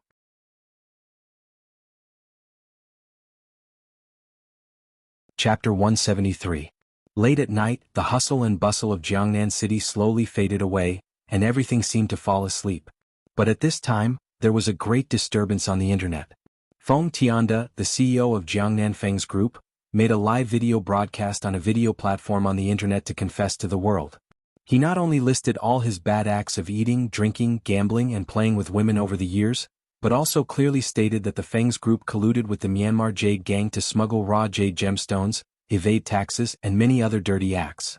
At the same time, he also showed the account books and other evidence on the video. Has this bastard gone mad? Feng Tianda's father was doing exercises with a beautiful woman in bed. After hearing the news, he immediately kicked the woman out of bed, hurriedly put on his clothes and rushed to Feng's group. Not only him, the video was like a bomb, immediately blowing all the important members of the board of directors of Feng's group out of bed. Feng Tianda's self-repentance was equivalent to directly pushing Feng's group into the abyss. There was no room for recovery. Some of the Feng family simply ran away, and some looked for Feng Tianda, but no matter how they searched Feng's group, they could not find the shadow of the young master of the Feng family. Then the law enforcement department of Jiangnan City quickly operated. The public security, tax and other departments immediately searched Feng's group, and fixed the evidence. Just a few hours later, Feng's building, which had stood in Jiangnan City for many years, collapsed. Of course, all this was done by Qin Haodong. Before killing Feng Tianda, he did not forget to help Lin Momo eliminate an important competitor. And the young master of the Feng family, who had been arrogant for many years, had now been turned into a cloud of flying ashes by the corpse powder, and was washed down the dirty well along the sewer. In Lin Jigao's house, Lin Pingqiao sat on the sofa in the living room with blood-red eyes, anxiously waiting for Feng Tianda's reply. Looking at him, Zhang Xiuying persuaded, "Son, let's just forget it. Although the house has been mortgaged, we still have 10% of the Lin family shares in our hands, and we don't have to worry about food and drink for the rest of our lives." Lin Jigao also said, "Yes, son, Momo is your cousin. It's not a big deal to lose, bullshit." Lin Pingqiao sat up from the sofa, grabbed a cup and smashed it on the ground. He roared crazily, "Lin Momo is a bitch. I don't have such a cousin. I want her dead." Zhang Xiuying said, "But you've done it so many times. Not only did it not work, but you also made us bankrupt. With the help of that guy surnamed Qin, we can't beat him at all." "Impossible. I, Lin Pingqiao, am resourceful. How could I lose to a woman and a gigolo? They are going to die soon." Then Lin Pingqiao laughed wildly. He took out his phone and began to call Feng Tianda. But no matter how hard he called, no one answered. "What's going on? Are you King dead? Why aren't you picking up the phone?" Lin Pingqiao was in a half-crazy state at this time. He cursed and pressed the button of the phone desperately. "There's no need to fight. He's already dead." As the cold voice came, Qin Haodong's figure suddenly appeared in the hall of Lin's villa. Why are you here?" Seeing Qin Haodong, Lin Jigao panicked for no reason. Zhang Xiuying screamed in a sharp voice, "You've helped that woman to beat my son. What else do you want?" "Nothing, I just want to settle accounts with your son." Qin Haodong raised his hand and touched Lin Jigao and Zhang Xiuying's chest. They suddenly fainted. Since Qin Haodong entered the door, Lin Pingqiao's madness quickly faded, and fear faintly flashed in his eyes. The more greedy and possessive a person was, the more afraid he was of death and losing his own life. He was the most typical representative. He just wanted to tear Qin Haodong into pieces and eat his flesh, but now he was scared when he saw Qin Haodong in person. "What are you going to do? What did you do to my parents?" Lin Jigao and Zhang Xiuying fell down, which made Lin Pingqiao more panicked. In his heart, it was much better to face Qin Haodong with 3 people than to face Qin Haodong alone. "They're not dead. I just don't like too much noise and I want to have a good talk with you." Qin Haodong spoke calmly, but it was still difficult to hide the faint flashing killing intent. He said to Lin Pingqiao, "You arranged the driver who caused the accident when Momo was injured and hospitalized for the first time, right?" Lin Pingqiao's expression changed and then he denied, "No. Don't talk nonsense without evidence." There was no need to admit it. Qin Haodong had already found the answer from his look. He continued, "And the second time the traffic accident, those killers were also hired by you. Including the third time, you hired that bullsh T-Soldier King from Southeast Asia." Lin Pingqiao said, "Qin Haodong, don't try to trick me. You must have a recording pen or a camera, right? You want to get the evidence and send me to the Public Security Bureau? Don't dream. I won't be fooled." Qin Haodong ignored him and said, "Isn't it good for you to be a rich second generation? You don't have the ability but you want to be a president. If you used normal means of competition it would be fine. But why did you use such despicable means? You even killed your cousin. Although you have enough methods and are cruel enough, unfortunately you met me. If it wasn't for me maybe Momo would have been killed by you. But as long as I'm here, you can't even touch a hair of her." Thinking of his various failures, Lin Pingqiao's eyes flashed a touch of hatred and he said, "So what? Although I failed now, it doesn't mean I can't succeed in the future." "In the future?" Qin Haodong said disdainfully, "You have done so many evil things, do you think there will be a future? You must die today." Lin Pingqiao's face flashed a trace of panic, but he still forced himself to calm down and said, "Although you said a lot, there is no evidence. Without evidence, the police can't arrest me and you can't do anything to me."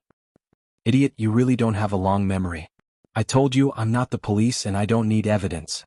Although you have erased all the immoral things you have done, so what? If I want you to die, even the gods can't save you."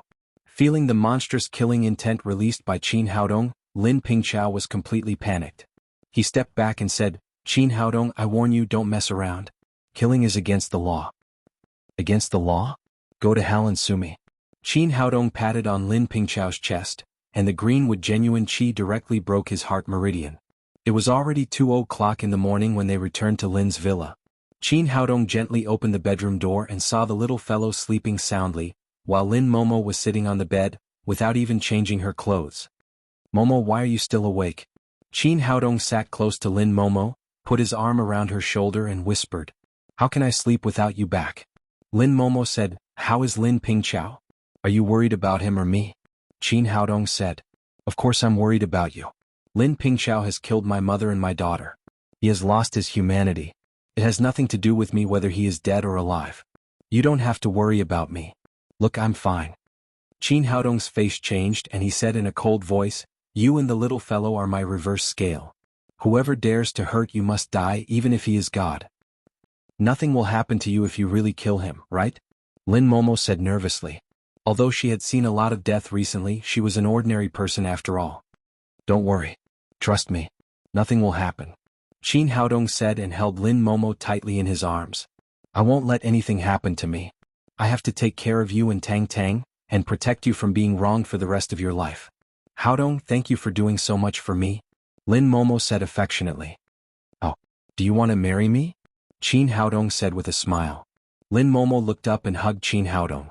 Then she slowly gave her red lips to him. Obviously, she was answering the question with practical actions. Qin Haodong would not flinch when he encountered such a good thing. He held Lin Momo tightly in his arms and began to attack her with his big hands. The two of them were like dry firewood and a raging fire.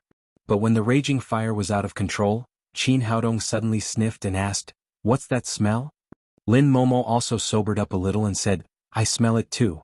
It seems that something is on fire." She turned her head and saw that there was smoke and fire coming from Tang Tang. She quickly cried, "No, it's Tang Tang on fire."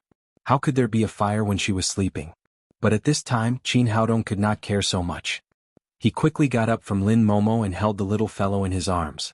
Then he found that the source of the fire was Tang Tang. The little fellow's clothes were on fire, and there were inch-long flames coming out of her mouth and nose. The strangest thing was that the little fellow was still sleeping, and it seemed that she was sleeping soundly. What the hell?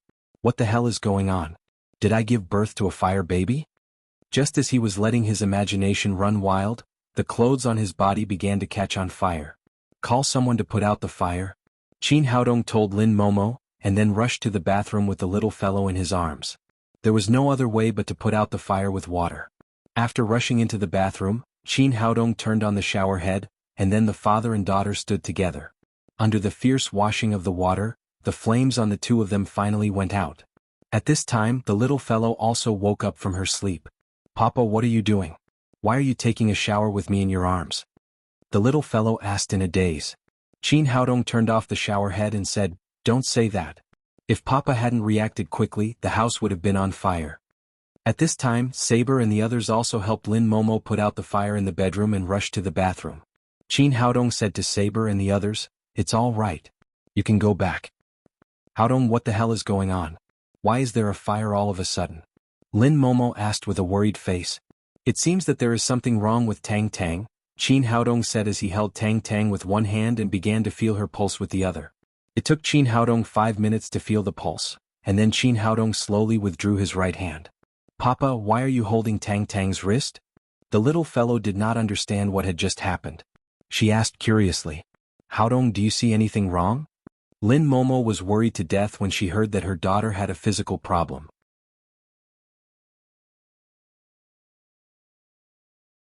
Chapter 174. It was no wonder that Qin Haodong was shocked. The Suzaku sacred body ranked 5th among the top 10 sacred bodies in the cultivation world, higher than Ma Wenjua's Kailan sacred body. The congenital sacred body was a rare cultivation physique, which was rare even in the cultivation world. But in the past few days he first saw the Kailan sacred body, and in the blink of an eye his daughter became the Suzaku sacred body. Lin Momo didn't understand this. She asked anxiously, "What are you talking about? What is the Suzaku sacred body?" The little fellow also asked, "Yes, Papa, what is a Suzaku? Is it as beautiful as a peacock? I like peacocks with beautiful big tails." While speaking, her mouth seemed to be about to spit fire again. Qin Haodong quickly turned the little fellow to one side to prevent burning Lin Momo. "You are not a martial artist, so you don't understand. The Suzaku sacred body is an extremely rare physique in the martial arts world, similar to the martial arts geniuses in martial arts dramas." Qin Haodong was afraid that Lin Momo would be anxious, so he comforted her, "Don't worry, it's a good thing. It won't hurt me." Hearing that, Lin Momo was relieved, but she still said, "But it's not a good thing to catch fire. What if there is a fire? Besides, I have to go to school tomorrow. I will be regarded as a monster by the children." "Don't worry, I have a way to solve it, and the Suzaku sacred body will only be like this when it has just been awakened. It will be fine in a few days." Qin Haodong asked the little fellow to sit down, and then his hands successively hit 36 major acupoints on her body, using a unique method to seal the fire in her body. After all this was done, the little fellow finally returned to normal, and Lin Momo breathed a sigh of relief. Qin Haodong began to feel her pulse again, confirming that the little fellow was indeed the Suzaku sacred body. The time of awakening of the sacred body was also different. Ma Wenjue belonged to the kind that had been awakened since he was born, but because the Kailan sacred body was not as special as the Suzaku sacred body, it was not discovered. The little fellow's Suzaku sacred body was awakened relatively late, and it was awakened under the dual stimulation of Qin Haodong's elixir and Shantian Heart Sutra. If it weren't for his appearance, it might have to wait for a long time, and maybe it wouldn't be awakened in this life. However, now that the little fellow's Suzaku sacred body was awakened, it was no longer suitable for her to practice Shantian Sutra. Qin Haodong selected a set of Yen Emperor's mental method from his cultivation method and took the little fellow to practice. This was a set of cultivation method of fire attribute. After forming the foundation, the little fellow would be able to control the fire in her body. There was no need to worry about spitting fire like now. After Emperor Yan's mental cultivation method formed a basic cycle in her body, Qin Haodong took her back to bed to sleep. Just in case, Qin Haodong did not leave. Instead, he lay down next to the little fellow. After all, the fire of the Suzaku sacred body was too overbearing. His current cultivation was too low, and the seal he set was very weak. It was possible that the seal would be broken at any time and cause another fire. The next day, two sensational news broke out in Jiangnan City. First, Feng Tianda, the young master of the Feng family, publicly repented, and then disappeared mysteriously. Then Feng's group was uprooted by the judicial department for suspected smuggling and tax evasion. Feng's group, which once occupied half of the jewelry industry in Jiangnan City, completely collapsed. The most bizarre was Feng Tianda's disappearance. According to the surveillance data obtained by the police, it was confirmed that he returned to his room and never came out again. However, such a big living person disappeared out of thin air. Feng's group had an accident, and Lin's group, the second jewelry giant, was not quiet. Lin Pingqiao, the third generation of the Lin family, failed to challenge Lin Momo yesterday. After returning home, his emotions were seriously out of control. Later, it caused a myocardial infarction and suddenly died. His father, Lin Zhigao, and his mother, Zhang Xiaoying, became mentally ill because of excessive stimulation and were both sent to a mental hospital. In a very quiet small building in the suburbs of the imperial capital, an old man with white hair and a beautiful woman in her 20s were staring at the computer screen in front of them. The video of Feng Tianda's own repentance was playing on the screen. After watching for a while, the old man asked, "Girl, what do you think?" Although the woman looked extremely serious, she gave people a very charming feeling. She blinked her beautiful big eyes and said, "Although this man looks very normal, I'm sure that he is controlled by someone. But the level of the other party is very high, ordinary people can't see it at all. I suspect that the person who cast the spell is from Shenmen." "Just as I think." The old man said, "Some time ago, there were two videos of public confession in Wufeng County, Jiangnan City. One was the director of the County Public Security Bureau, Fu Haiken, and the other was his brother-in-law, Bai Wenjie. The situation is very similar to that of Feng Tianda. I suspect that it was done by the same person." "Grandpa, I've seen those two videos. Although they confessed that their minds were controlled, the content of what they said was completely true. It can be seen that the caster is not a villain, so I don't think we need to intervene in this matter." The old man said, "Anyway, it's still against our rules to use Shenmen magic on ordinary people. But I don't want to do anything to him. You go and have a look. If he is a talent, take him in." In recent years we have lost a lot of manpower, and we are in urgent need of fresh blood. The woman smiled charmingly and said, "Well, I'll deal with the things at hand and go to Jiangnan City right away. Then we'll see whether his magic or my fox hypnosis is more powerful." The old man said with a serious expression, "Girl, although you are talented, you can't use fox hypnosis indiscriminately. Otherwise, if the other party's spiritual power is far beyond yours, the consequences will be unimaginable. The woman smiled and said, "It's not unimaginable. At worst I'll fall in love with him. Anyway, I'm in my 20s and I haven't had a boyfriend yet." The old man reprimanded, "Nonsense, the other party can use the spiritual magic to such a high level. He may be older than me. Are you willing to marry an old man?" The woman giggled and said, "I see, Grandpa. If the other party looks as ugly as you, I won't use it. Besides, if I want Fox hypnosis to backfire, the other party's spiritual power must be more than 10 times mine. I guess such a person hasn't been born yet." After that, she ran out of the room with a smile. "Girl, how am I ugly? Your grandpa was the face of our family." The old man was so angry that his beard was jumping, but his eyes were full of doting on the woman. In the Lin's villa, because the little fellow's condition was very unstable, Qin Haodong did not let her go to kindergarten. Because such a big thing happened in the Lin family, Lin Ziyuan and Lin Momo rushed to the Lin's group together, and Qin Haodong took care of the little fellow at home alone. The father and daughter played at home all morning. Near noon, the little fellow said, "Papa, I'm hungry. Take me out to eat delicious food." Hearing what Tang Tang said, Qin Haodong suddenly remembered that he had promised Qi Wan to celebrate her aunt's birthday at noon. If he stood her up again, this woman would fight with him. "Tang Tang, let's go to eat delicious food with Aunt Wan at noon today."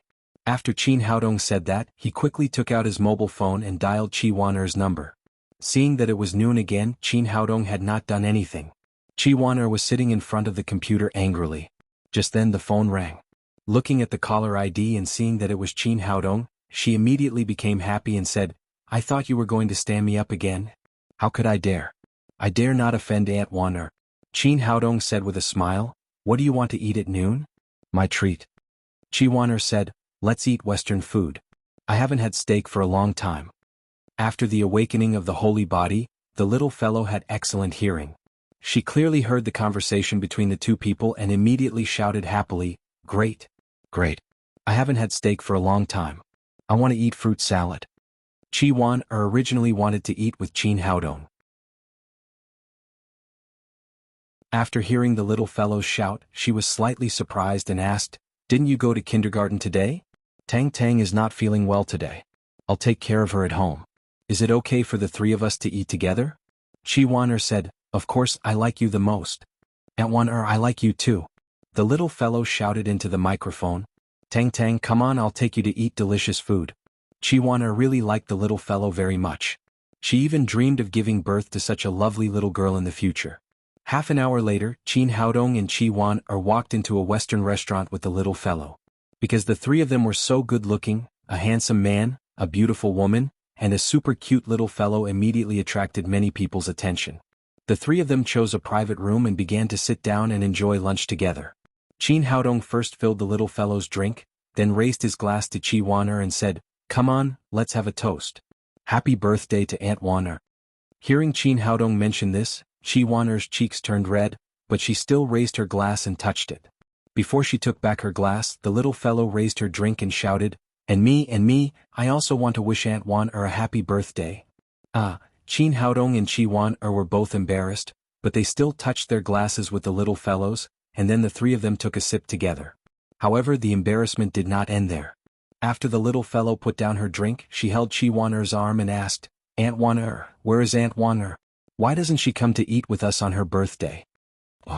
Due to the effect of alcohol and embarrassment, Qi Wan's cheeks were already red, as if they were about to drip blood.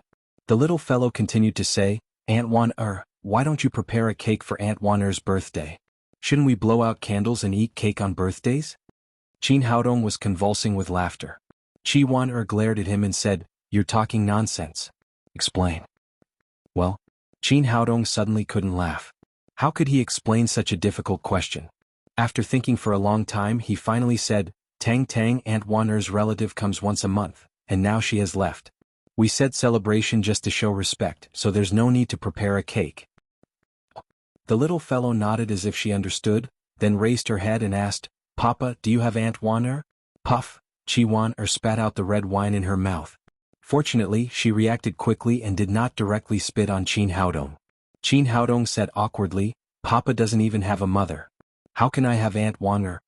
After that, he quickly put a piece of pizza on the little fellow's plate and blocked her little mouth. Finally, she barely passed the test. After lunch, the three of them went to the amusement park together. Chi-wan rarely went out because of her illness, so she had a great time playing with the little fellow. They didn't leave the amusement park until the sun went down. Lin Momo and Lin Ziyuan went to deal with Lin Pingchao's funeral and would come back very late. Qin Haodong directly took the little fellow to Daddy Security Company. You're tuning in to the Han Li's Wuxia Adventures YouTube channel. We're so grateful for your support, and don't forget to subscribe to join us on this incredible journey through captivating stories. Your generosity through donations truly makes a world of difference, as it's the primary source of revenue that allows me to expand and enhance this channel for you. Thank you from the bottom of my heart for being a part of this adventure.